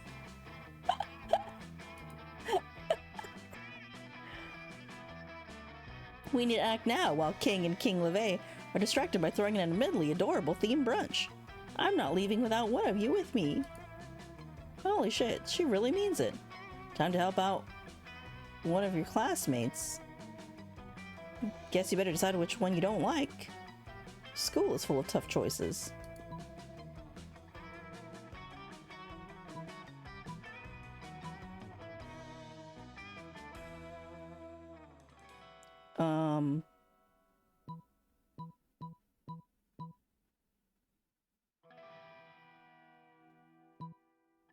Dolly, don't be fooled. This eldritch being is clearly under Damien's spell already. Look at all these pictures she drew of Damien shirtless. She's a LeVay sympathizer. I mean, that might be a fact, actually.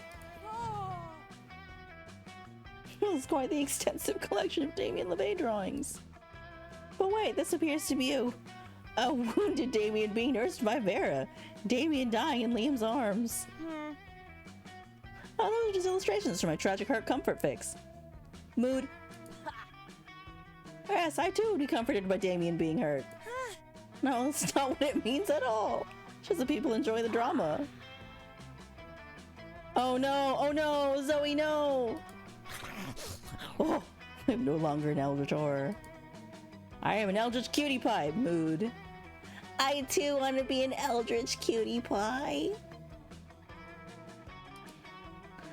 You will rue the day you have called me such. Your eyes will melt deep into your skull, and your skull will turn to dust inside the flesh of your face, which will rot off. Oh my, I don't know what came over me. I'm so sorry. Is this what people call lame? Emotion identified, sadness and shame. Engage protocol, comfort friend. Great, you've scared off both living weapons. Clearly you're in league with the LeVays. Prepare to meet your doom. Oh no. I'm getting attacked. Oh no. Now everyone's mad at me. I got -2 fun and -1 charm. My charm is terrible right now, and so is my fun. Oh, I need to buy things. I need to go shopping. Please shop. All Please let me buy things. And talk to Zoe. Zoe brought fresh sanity today. Oh, she's siphoning sanity out through his eye sockets. Huh. Friend Zoe. Oh, calculus your shirt. Cute. I'm afraid I must take issue with your current practice. What, eating? Eating in a manner which causes the human to repeatedly scream, "Kill me," while avoiding his bowels and bladder. It does not seem nice. Are you for real? Look, I was born this way, okay? Well, not so much born as ripped from the fabric of reality itself and animated with equal parts raw malice and the concept of despair. But still, don't judge me. I do not possess the necessary firmware to judge you, Zoe. I do, however, wish that you would find another way to obtain sustenance. You can't stand to see these two at odds. Maybe you could convince Zoe to change her ways, or convince Calculus that they don't need changing.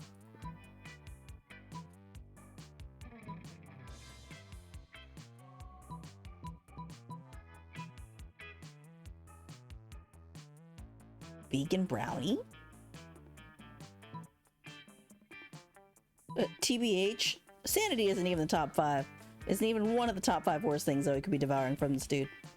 That's actually true, though. Status skeptical. Please list 5 things worse to devour from this man than his sanity. Oh, that's easy. Deep-seated insecurity is one. Poop is another. The crippling fear of death present in all mortals. P, and worst of all, opinions.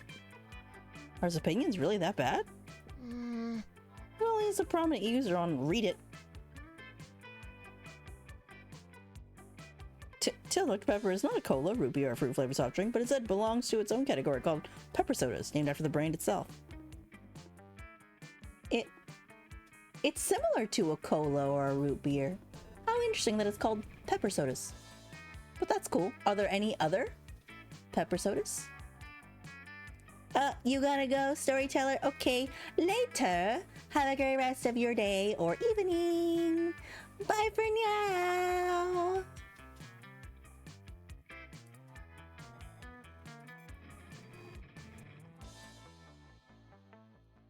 Cal is so cute. Like the TV character from Fukuli had expressions.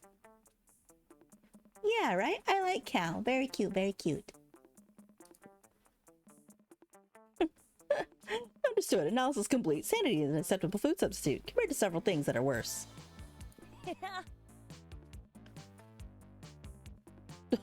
Nice. It's like I always say, when life gives you lemons, compare those lemons to the all-consuming void. The void is way worse than a couple of lemons. You couldn't agree more. Mostly because you're interested in smooching Zoe, but still. Let me smooch Zoe. Let me smooch her. Well, I mean, technically she smooched me already, but let me smooch her. Finally, I can buy things. Stranger. Too poor. Too poor. I'm gonna buy the gift that keeps on giving again. Hopefully it's the salad again. It's probably not, but let's find out. See you later. What is it?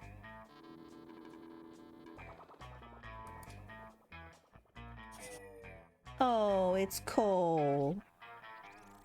Oh, I got no... all my stats just turned to 0. Oh, no. I don't think we're gonna get to romance anybody now. All right. I got no stats. Oh, no. Go to class. That day, your teacher delivers an amazing and creative performance that blows all your minds. It ends up being a sensation on YouTube. Your teacher gains +10 coolness, but who cares? He's not trying to romance your classmates. Or is he? We hope not. Gain 2 smarts.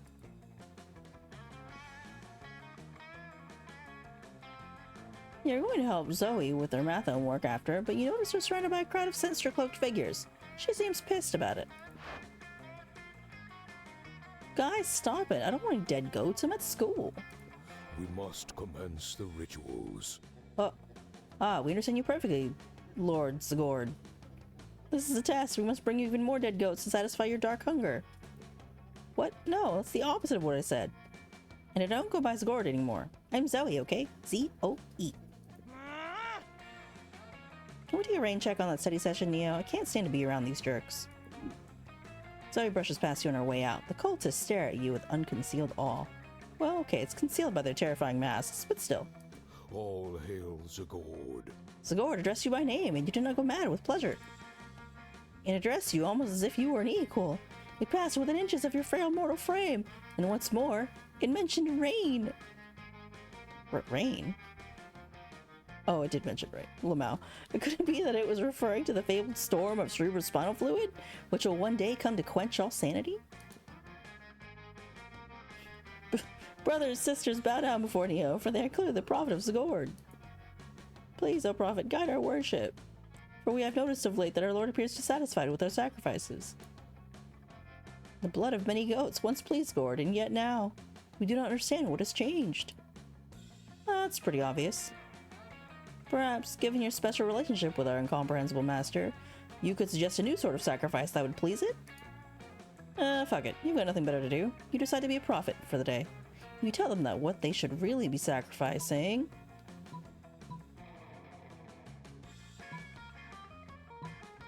Sacrifice your own harmful prejudices. Of course, our own harmful prejudices. Where in the body are those located again? You try to explain that you're being metaphorical, but they're too busy discussing amongst themselves. Let the ritual commence. Oh, yes, in the pancreas! Oh, no. Goodbye. They cheerfully disembowel themselves. Hey, Nia, I realized I forgot my... Bow to Zagord, Lord Oh, no. of the Dark Realms. Oh, no. Zagord has come quick, comrades. Shower Dark Master with proof of our ultimate sacrifice. Ah, hey, stop throwing your pancreases at me. Not cool. But it's too late. Cultists are all now. are all dead now because cutting out your own pancreas is not a healthy thing to do. Ugh. If I had a nickel for every time a group of my cultists died of misguided organ loss. This is not how I want my life to be anymore. This is so depressing. I'm gonna go stare into the void until it stops staring back. Fuck. Who's gonna clean up all these dead bodies? You lose 2 boldness and 1 fun. Oh no. Negative. Negative points. Oh, this is very bad. This is very bad. Calculus is throwing a nice quiet lunchtime charge when Zoe interrupts his reverie with a question. Hey, Hold on. Text message. Not important.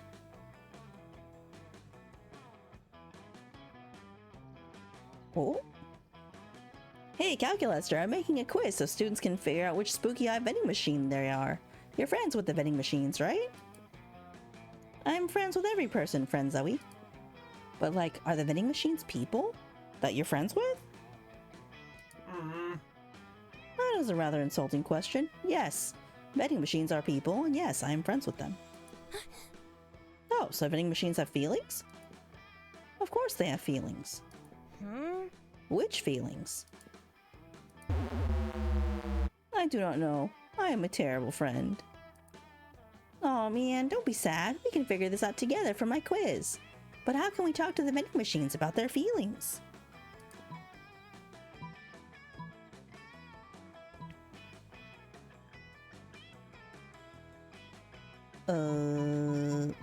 Just look up their manuals online. I love conducting obsessive online research on all my favorite topics.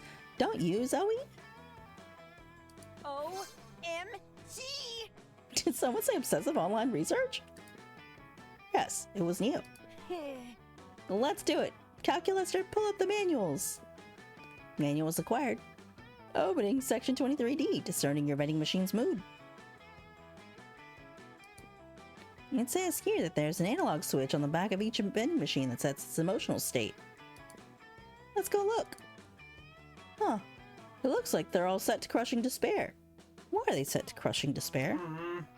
That seems to be the factory default. Should we change it? Best not to tamper with factory defaults. Okay.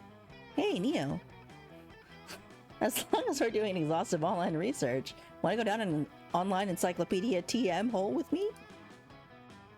There's not a hole you wouldn't go down with, Zoe. You start at vending machine emotional states and end up at dark rituals specifically involving cabbage.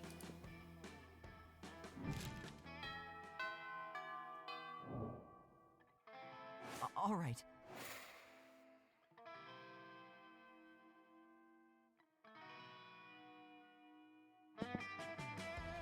Let's go to class. That day, you're astonished by some new stuff you learned in class. You thought high school was all about doing stupid shit with your friends and trying to find true love. Who would have thought the class could actually be useful? What a nice surprise. Huh, you gain +1 valuable lesson and gain 2 smarts. You notice Zoe with a big grin on the amalgam of chaotic nightmares she has used to form her face. It's adorable. Yeah, hey, guess what? My latest comic, Who Watches the Watchmen Have Sex, just got published in Weird Tales magazine. I worked so hard on it, and it's finally out there in the world. Nothing can ruin this moment for me. That sounds like a challenge. Who are you? Leonard, come on. Why do you always have to slide into my DMs? Because I must shed light on injustice wherever it arises. What about world hunger, global warming, income inequality, human trafficking? You didn't let me finish. I must shed light on injustice wherever it arises, in the world of fandom specifically. How is everyone? Oh, cool. Social justice warriors win again, sir. It's not cool, Zoe. It is not cool that publishing houses are showering attention on marginalized authors just because inclusivity is hot right now. I mean, look at you. You've got it all. You're purple. You're allegedly a woman. You come from a hideous dimension beyond mortal comprehension. Any magazine would die to be able to associate you with this brand. But it's all a shallow marketing stunt. And what's worse, it's distracting from the real injustice that the liberal media is too scared to discuss. What about the artists who aren't part of some cool, sexy, underrepresented minority? What about us? How are we supposed to get recognized? If I was to entertain all the BS you just said, I'd say, I don't know. Maybe through a combination of talent and the numerous connections and avenues you have available to you as a privileged member of society. Don't use the P word around me, Missy. If I'm so privileged, and how come my comic Zombie Sluts on Fuck Island still has yet to be published? Because you spent all your time complaining about non-existent obstacles instead of getting better at art? Perhaps you have a point. Oh no, wait, I forgot you were a girl. This can't possibly be my fault. It's much more likely the entire industry is biased against me. Ugh, looks like there's only one way to solve this. You're way ahead of her. You select the only option that makes sense.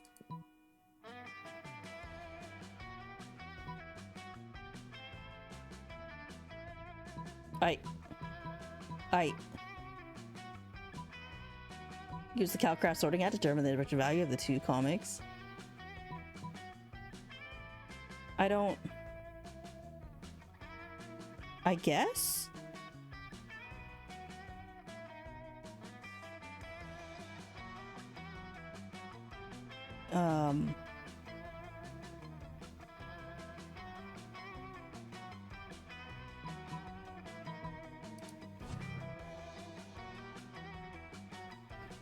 Good thing you stole this powerful artifact from California's oldest arts college. They had to sort their students by throwing darts at a board now, but honestly it works about the same. You gently place the hat on Zoe's comic, but nothing happens. There seems to be a note safety pinned to the back. What's it say? Please insert $43,986 per year to be sorted, but who in the 9 Planes of Torment can afford that kind of tuition? People who are already rich, like my stepdad. Excuse me while I buy myself sorting. 3 hours and a ridiculous amount of money later, the hat springs to life and spits a rhyme about Leonard's comic. You clearly got some talent in you. Insert more money to continue. Ah, see, I'm the greatest, and it's all because of me and not my privilege. Boring. Well, this is depressing. I need to get drinks with the actual physical manifestation of depression itself. I'm out of here. With Zoe gone, there's nothing left to do but watch Leonard dump money into a hat you stole. -2 fun and -1 boldness. Yikes. We're going to prom by ourselves at this point. We're gonna get rejected. Well, let's ask anyway, but we're getting rejected. I know we are. We got no stats. That day you're the first one in class. You sometimes come early because you enjoy talking to the teacher. He's a bit bitter, but in a cool way. He treats you like an adult, and the two of you discuss life and stuff in a very snarky way. Look at you, excelling at cliched movie tropes. More smarts. You're chilling with Zoe, watching her draw cute little chibi characters getting eaten by nightmare fluid, when Leonard slides into your midst. Hey, your art's not bad for— oh, her shirt is cute. Hey, your art's not bad for a girl. I might have a major opportunity for you. Oh, cool. As much as I hate your casual sexism, I love opportunities. What's up?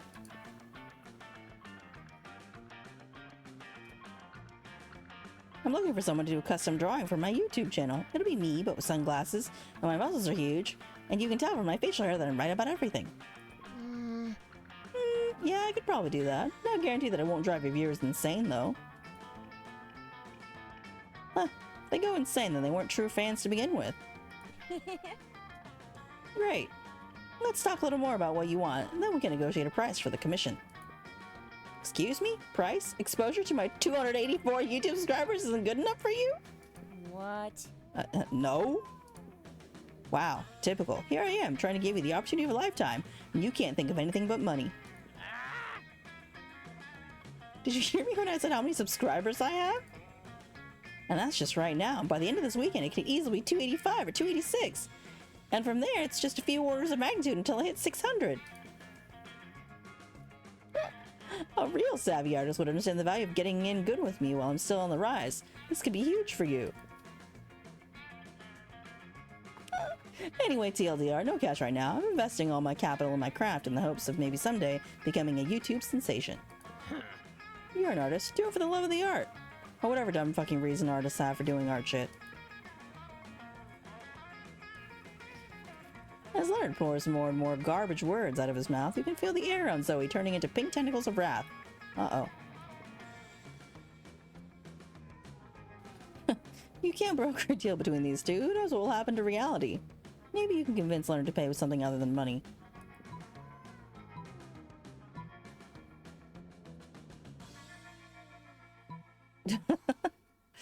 If all you've got right now is hope for the future, why not pay with your future? Pleasure be Zoe's indentured servant from ages 32 to 36. Or a kidney.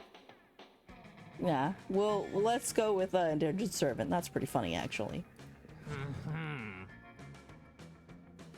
Well, I'm actually a lot older than 36 because I'm a fucking Japanese swamp vampire. But I'll totally promise you 4 years of my distant future in exchange for a drawing today. Maybe I can get some use out of you. What kind of skills do you have? So many. Sucking blood out of cows' asses for one thing. Writing expletive-laden missives to my favorite content creators anytime they dare to make anything even slightly different than what I consumed as a child. Telling people their opinions are wrong. Meh. Don't think I actually have much use for any of those skills. Wrong. See? I've started already.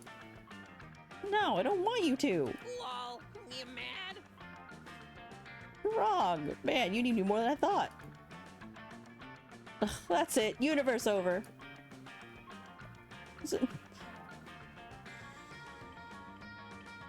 No! Zoe destroys the entire universe. Luckily, she replaces it with an almost identical duplicate. The only differences are that Leonard never started this stupid conversation, and Zoe likes you a little bit less. You lose 2 charm and 1 boldness. This is not going well. This is not going well at all. All right. But it is what it is. I have to see this through, you know? I have no choice.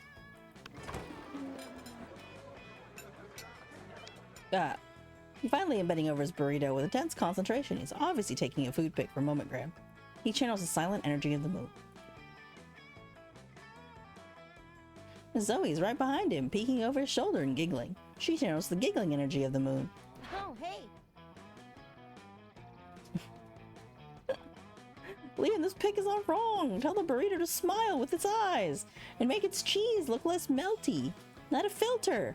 Filter more. Filter again. Why must I constantly be disturbed while taking my refined food pics? No one understands my superior sense of frame. Maybe because that's my phone you're using?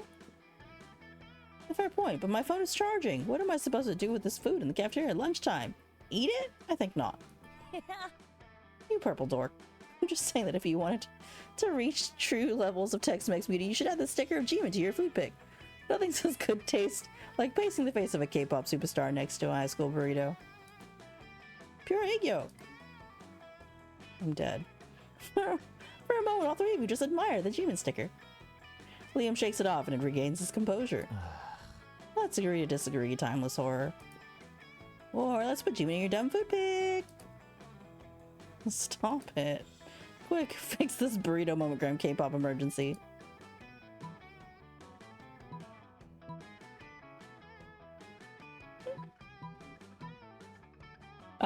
What if he uses a Jima sticker where he's contemplating the existential notions of death, meaninglessness, and the void?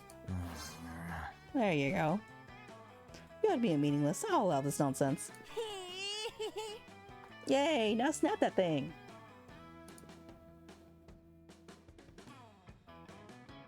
I must admit, Jima adds a quiet, powerful pathos to this bean and cheese burrito.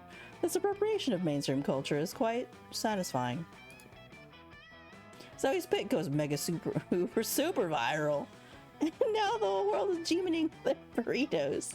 Geez, the internet is weird, but not as weird as your high school. Cool. Went viral. All right.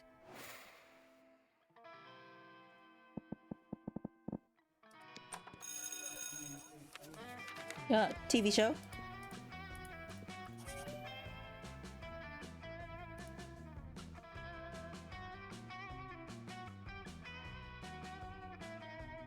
Zoe looks particularly perplexed, and you're perplexed as to why you would have paid good money for a DLC if not to date Zoe, so you decided to butt in. For real. Mrs. the Loch Ness Monster wants me to embrace my heritage by driving someone insane for this practical assignment. But I've done just that for so many millennia as a full-out, no-marking eldritch horror. I don't know how to find my way back to it as a high school girl. It's like when you listen to your favorite song from middle school years later, only to realize that that now you only ever drive people insane when you're hungry and want to feed on their minds. Oh yes, follow it for more relatable content, I'm sure. There's other classic stuff, of course. I could. Boil and freeze their blood alternately until it flows no more. Or maybe cause each skin cell to grow conscious and fight about politics until they destroy each other, leaving only muscles and bone, free to the elements, free to an uncaring god above. But that's Gord, you know? That's not Zoe. How would Zoe drive someone insane? Force the poor soul to join your Evangelion Club's 10-hour meeting to discuss the hidden meaning of the series. Oh man, yes, my Evangelion Club drives everyone insane. I mean, come along, Neo. For a very normal and reasonable time, that would be normal and reasonable. You follow Zoe to her Evangelion fan club, and the madness begins. Obviously, if you look at EOE, the original series, the sequel, and the manga, it becomes very clear that there are some differences. That can only be explained by the fact that the timeline is constantly repeating itself. Zoe launches into a deep explanation of this theory with a slideshow from every aforementioned media. By the end of Hour 1, you're starting to feel very informed. By the end of Hour 2, you're starting to feel drained. By Hour 3, it's Hour 5. Whereas back to Hour 1, time is starting to lose all meaning. By Hour 10 million, your bones are too long and your mind is filled not with thoughts, but with the buzzing of flies. By Hour 0, the timeline is constantly repeating itself, just as Zoe says. Hey, Neo, snap out of it! We did it! Check Your out eyes are the rolling in the Pando back Pet of your Cafe head, to and your play mouth with is me. foaming, and you were speaking in the tongue of the beast. It was fantastic. You both got full marks. Thank you for helping me, even though it looks severely mentally, emotionally, and perhaps physically painful to you. Nothing is too mentally, emotionally, and physically painful to get to prom. Otherwise, you wouldn't be playing this game. The game of love, obviously. But you are, so take 2 charm and 1 creativity. I don't think we're gonna get to go to prom with Zoe. I'm gonna shoot my shot anyway, but like, Right. I think we're gonna make it. First one in class. 2 smarts. Again. Oh. Don't you love how at Spooky Eye we have so many friends and you never know who's going to show up to... Oh, here's the plan for today, girls. Ah, it's the Coven. Joy, Hope, and Faith. You know our names? Of course, it's so cool to see you guys. Say the thing! What thing? The thing, you know. The thing, say it. Say the thing! We're here to save the world. Ah, so great. Remember when I was trapped in a totem? Remember that? And you guys were all, don't you understand what you bought from that shop? Your totem is Gord, ruler of the Dark Realms, an agent of destruction. I can't read. I'm losing it. We must dispose of the totem before the world suffers. Yeah, sorry about that. No, are you kidding? That was awesome. And then someone stepped in and succeeded or failed at something. I don't really remember. I lived through so many events and things in my life, it's hard to keep them straight. But the point is, it's all fine now. And now we're on the same team, and I'm totally ready to join the Coven. Whoa. Don't get us wrong. Sorry for someone to appreciate how hard we work to keep the world safe, instead of just trying to belittle and or sabotage us, but you can't just... Well, look who it is. We meet again. Hey! Dimitri? Oh my god, my ears are bleeding. Who are you? What are you? Why are you? Oh my gosh, I'm a totem. I mean, I was a totem. I was a high school girl. No, I am a high school girl. Sorry, oh gosh.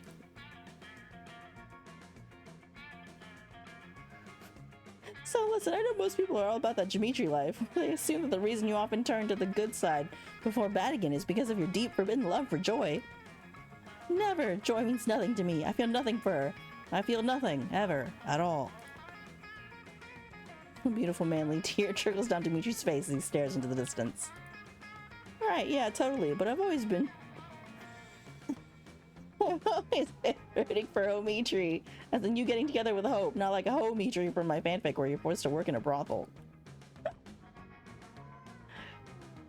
So, this is enemies to lovers trope? Okay, I see.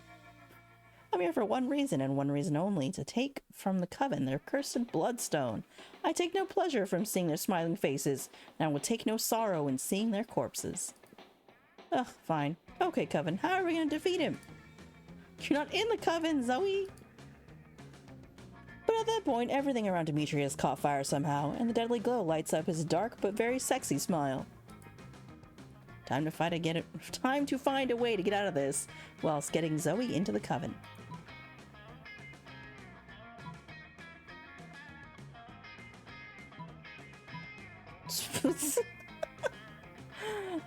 Well, let's join the coven by being like the coven. We must defeat Dimitri in the classic way, yelling cliched but powerful heroic one-liners. Right. Yelling things does seem to be one of their more effective moves. That's so reductive of the hard work we do saving the world. They don't care. Most of the work they do interrupts those sweet, sweet prom shenanigans you engage in to try to woo one of your most charismatic classmates. So you jump in with your best coven impression. Justice will triumph. We're here to save the world. Friends before fiends. Okay, those were actually pretty good. Huh. Pretty good indeed. As good is exactly what I intend to destroy. And I'm also very pretty, so there's that. Though your dark soul may try to snuff out our light, we will always light the match of truth and goodness. Ooh, I want to try. Can I try? Let me try. I love Zoe. Oh my god, what the heck? This girl is amazing. Vile creature of darkness. Zoe opens her mouth and blood gushes forth, flooding the room. Ooh, and here's another good one. She opens her mouth again and a swarm of scarabs flies onto Dimitri.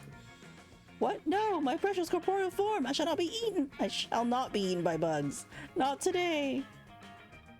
These creatures will not consume my flesh. The way my heart was once consumed by... No, it's in the past now! Never again! Darkness is my calling. That was horrifying. Horrifyingly awesome? Actually, yes. I guess you can be an honorary coven member. For today, at least. Woohoo! And it's all thanks to you, Neo. Can't wait to have more coven adventures. Wow, that might actually not be terrible, maybe? Did Zoe just make the coven cool? For now, at least.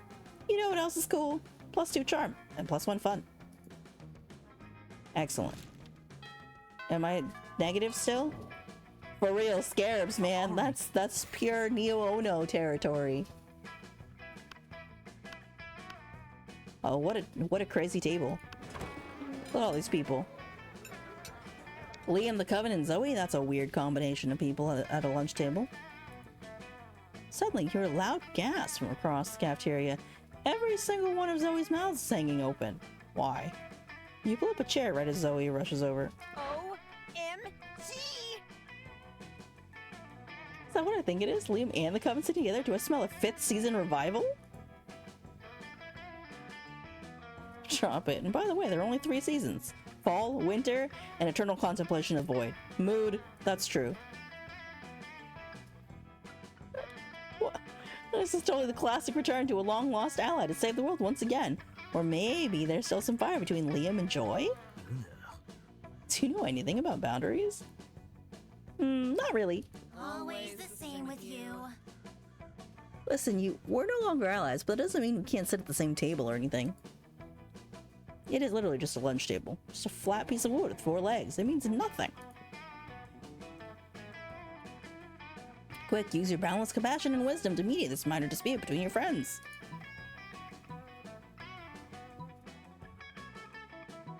That's exactly what someone would say if they were hiding a secret double-crossing mid-season reveal alliance romance. This is it. That's the answer. Did you just say the word gasp like out loud instead of just gasping?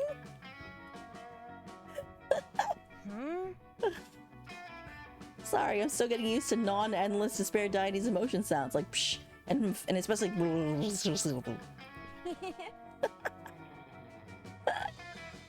But you're totally right. This is obviously a ploy to keep me off the set. Holy moly, I can't wait for this season.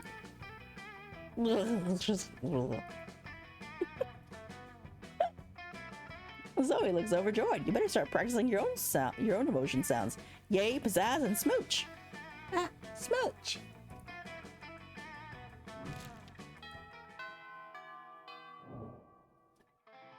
All right. Oh, hold on.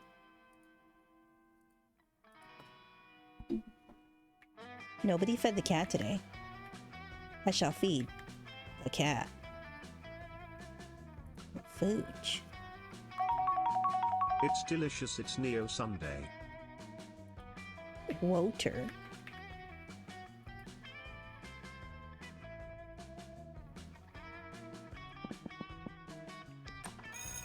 To class. Refreshing.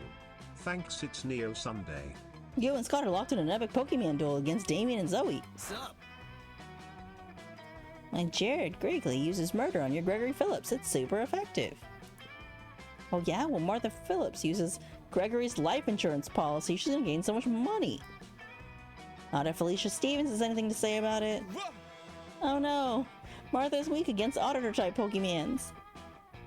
You're about to countersue with your Wayne Dorkin Esquire, but that's when Leonard decides to do what he does best and bust in and ruin your fun. Miss Ferratu. Miss Ferratu's a great name. Damien, Zoe, Scott, and Nia are playing Pokemons in class. Wanna match, losers? And their team composition is utter garbage.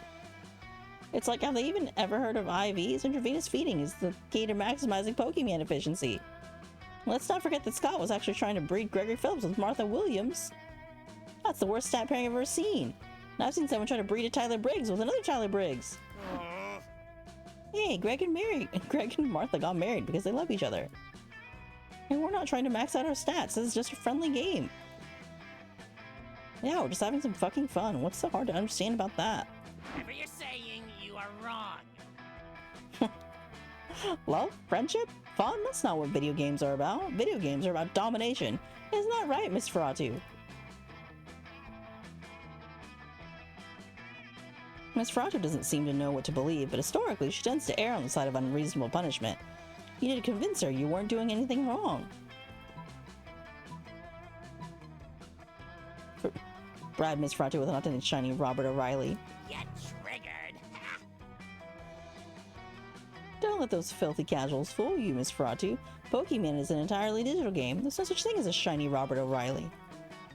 This bribe is really nothing more than the words Bob O'Reilly scrawled on a chewing gum wrapper with Sharpie. Not cool. Oh no, Neo, did you write on my most favorite chewing gum wrapper? How could you do that? You know how much Scott loves his chewing gum wrappers. He does? I feel a Scott X chewing gum wrapper / fig brewing. I know who the villain will be too. Miss Ferratu has no idea what the hell you all are doing, so she just gives everyone detention to simplify things for herself. Next time, try not being an idiot. You lose 2 smarts and 1 creativity. That's not that bad, I guess. Could be worse. We're almost there, Prom. We're almost there. Let's buy some things. What's up? Nope, I'm too poor. I have no money. So you just came here to say hi? What a weirdo. Human interaction is so last year. Rude. Next. Bruh, I don't think we're gonna make it. All right. I'm gonna try. I'm gonna try. It's fine. It's not like Zoe and Miranda aren't always the perkiest of gals, but they seem extra perky as they skitter around writing things down in notebooks. Dallas, you are admiring our great work, Neo. You see, we are now food critics. Zoe has hired me for her magazine, Totally a Real Food Magazine.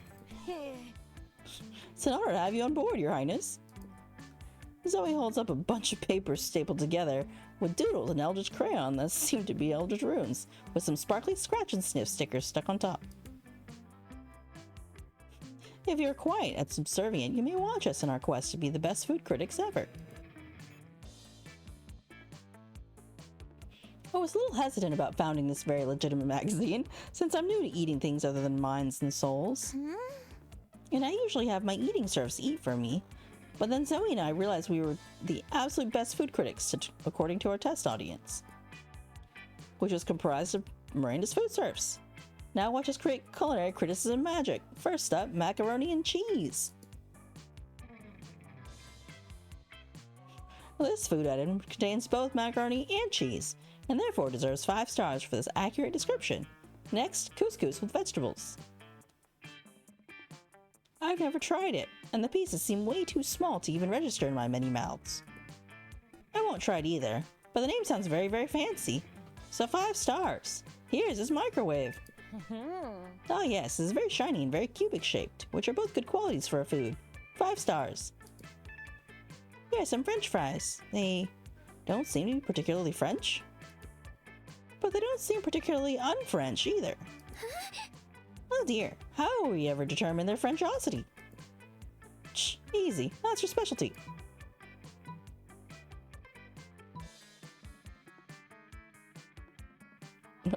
Miranda, obviously you're the most qualified to determine this.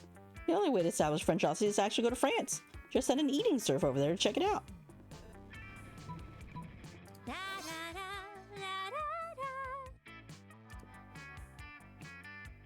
After all, that's why they're called serfs, because they live to serve meat. You have a feeling that joke might be hit or miss written down, but thankfully you're not reading it because it's a conversation. And out loud, the way Miranda says serve sounds like enough like serve that the joke totally reads, and it's hilarious. Okay, but now what do we do while we wait for your serf to get back from France? Why, now I'll fill you in on my weekly featurette for a totally real food magazine entitled Silver Where? Silver There! Conversely, that joke is probably funnier as a visual than spoken out loud. I don't remember commissioning that featurette. What's it about? You didn't, and it's about me telling you in what fancy arrangement Fancy Silverware should go for maximum fanciness.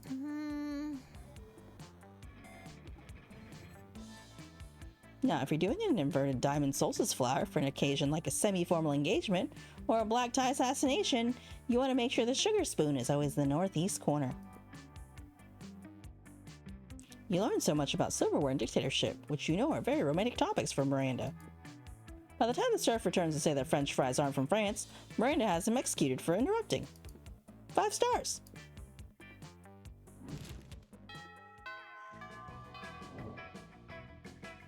All right. Go to class. 2 smarts.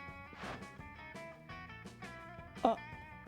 Zoe is catching you up on the latest development on Pirate Neo and her Spooky High Seas fanfic when suddenly a portal opens up. Never fear, the interdimensional prince is here. I've come to claim my bride.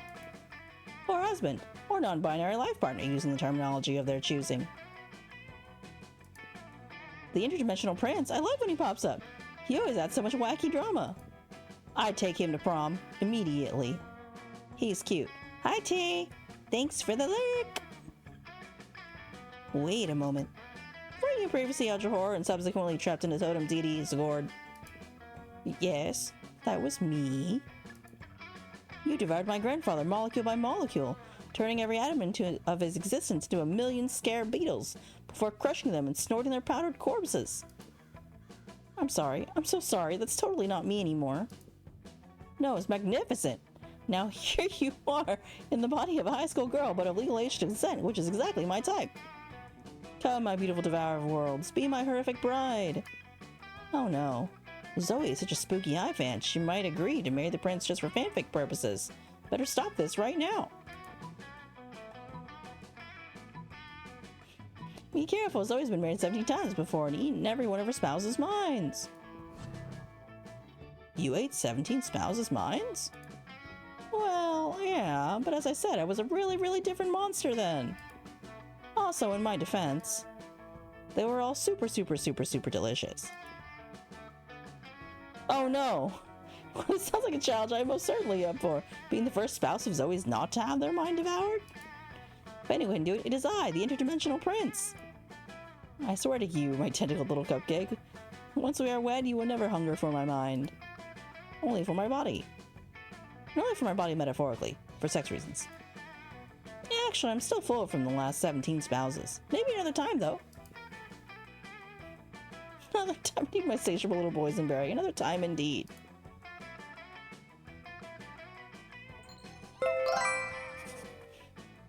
Thank you for the follow, Karen. Welcome, Karen Safrog. Tell us your fave ice cream flavor, D. Oh man, you may have put the wedding off for now, but it sure seems like you only whet the prince's appetite for Zoe even more. As such, it's only fair that you lose 2 charm and 1 fun. Sorry, I don't make the rules. Oh man. Just kidding, yes I do, lol. Let's go, I wanna go to prom. Zoe, please.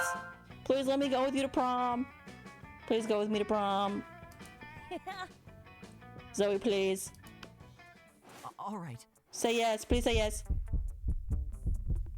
We're not going to prom. We're so getting rejected. I know this because we have no stats. But it's fine. We'll see how it goes. All right. I'm going to wait and take a sip of water.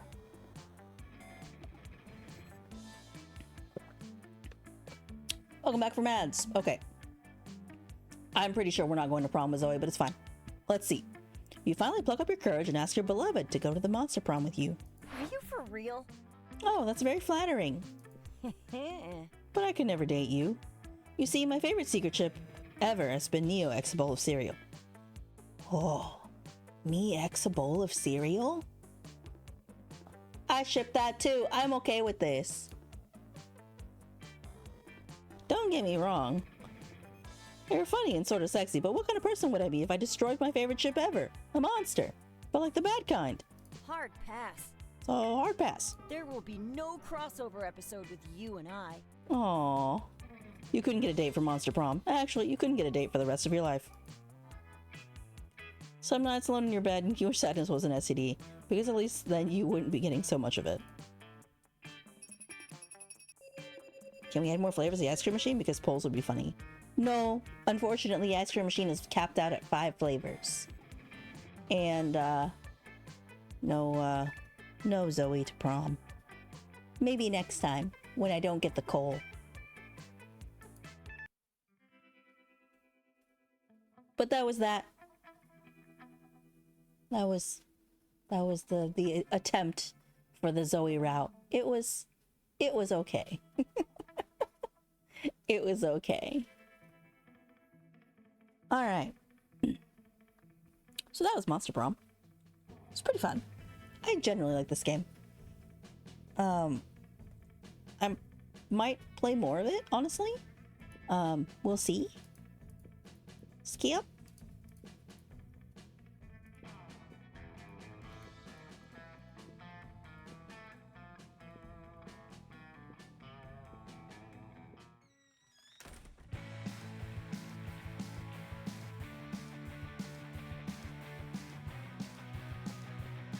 Now I get to look at the actual cast again. Let me see. Because I actually don't know. I wanted to see who, like, the people are.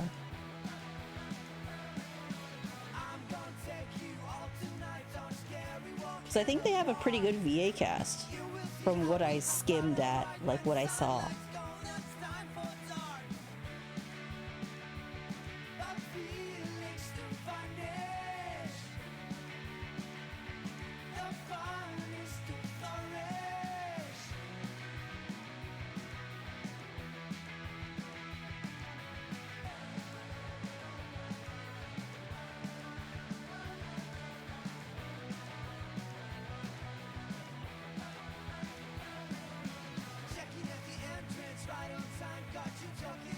Oh, Aaron Hansen was Scott.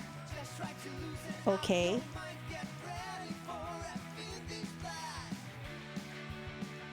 Oh, there's Jacksepticeye and Felicia Day and Dan Avedon and I saw ProZD as well. pretty good pretty good VA cast. It's a wonder this game wasn't like super duper popular because of all the VAs in it, but go figure. Very interesting. Oh, the shop has a paper map. Vintage. Got 10 new images. Ah, so I can check the gallery now. Ah. Cool. Okay. Did I get endings? I only have 2. Oh.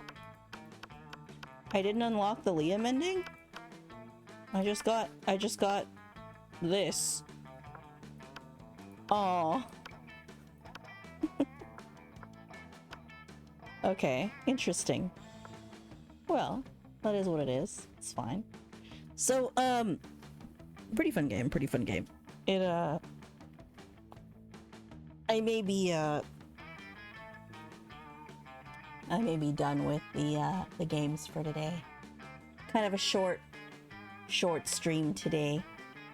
But, it was fun. Because I don't have time to do another round. But it was fun. So that was Monster Prom. Good stuff. I generally liked it. I thought it was pretty good. So, let's, put some music on real quick. Just a little bit of music. Just a little bit of music. Okay. I am pretty excited for tomorrow. 'Cause tomorrow is... I want tomorrow Slay the Princess? Let me look. Hold on. Just so I can double check. Hold on. Pretty sure that's right.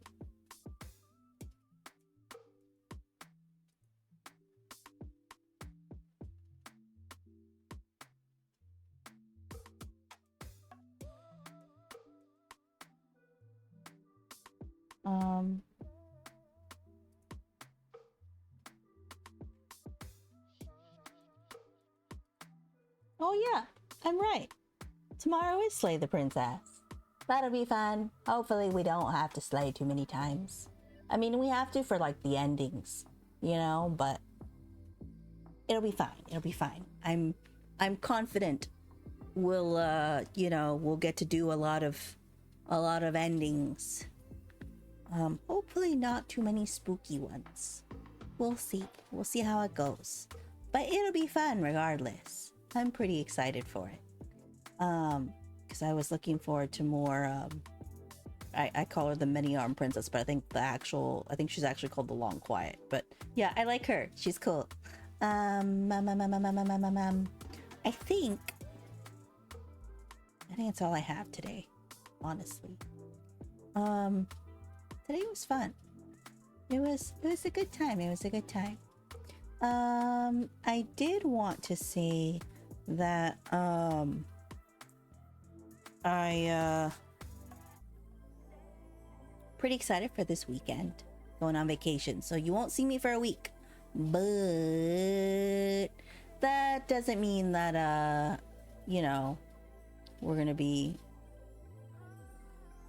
oh, well, actually, that does mean I won't be able to post too often. But regardless, actually, no. I think I'll try to get internet if I can. Just enough so I can stay active on Discord or something. So to say hey or whatever. Send food pics. I don't know. We'll see. What else? The week after I come back, I've got a whole bunch of cool stuff planned. How is everyone? Milkshake, I'm talking. One of the biggest things I'm going to be playing is Vampire the Masquerade Swan Song. I'm going to play all 3 routes that are in that game, so I'm super excited for that. It should be really fun. We'll be on the internet? I don't know. Will we? I didn't plan for it, honestly. I also didn't pay for that, so is that. We probably will be on the internet, let's be real. I'll talk to you about that in a little bit. But yeah, that is gonna be it for me today. Thanks for hanging out with me, everybody. Today was fun. I'm happy with the way today went. I think tomorrow will be just as fun, so look forward to it. I'll see you tomorrow for Slay the Princess, and I guess that's it for me. I'll put Milkshake over here. You can sit over here. There you go. Get to bed and hydrate? Oh, that's true. Hydrating is very important. Today was a lot of yapping. So much yapping today. But yes, it's time to get comfy, everybody. Let's go get comfy. Oh, I hit the wrong emote. Boop. There you go. Okay, let's get the heck out of here. Thanks for spending time with me today. I really appreciate it. Hope you had a good time. Hope Monster Prom was fun. Thanks for celebrating Love Week with me. There's more lovey-dovey things to come tomorrow. Hopefully. I mean, there should be. I think there should be some kind of happy endings. Maybe. We'll see. We'll see.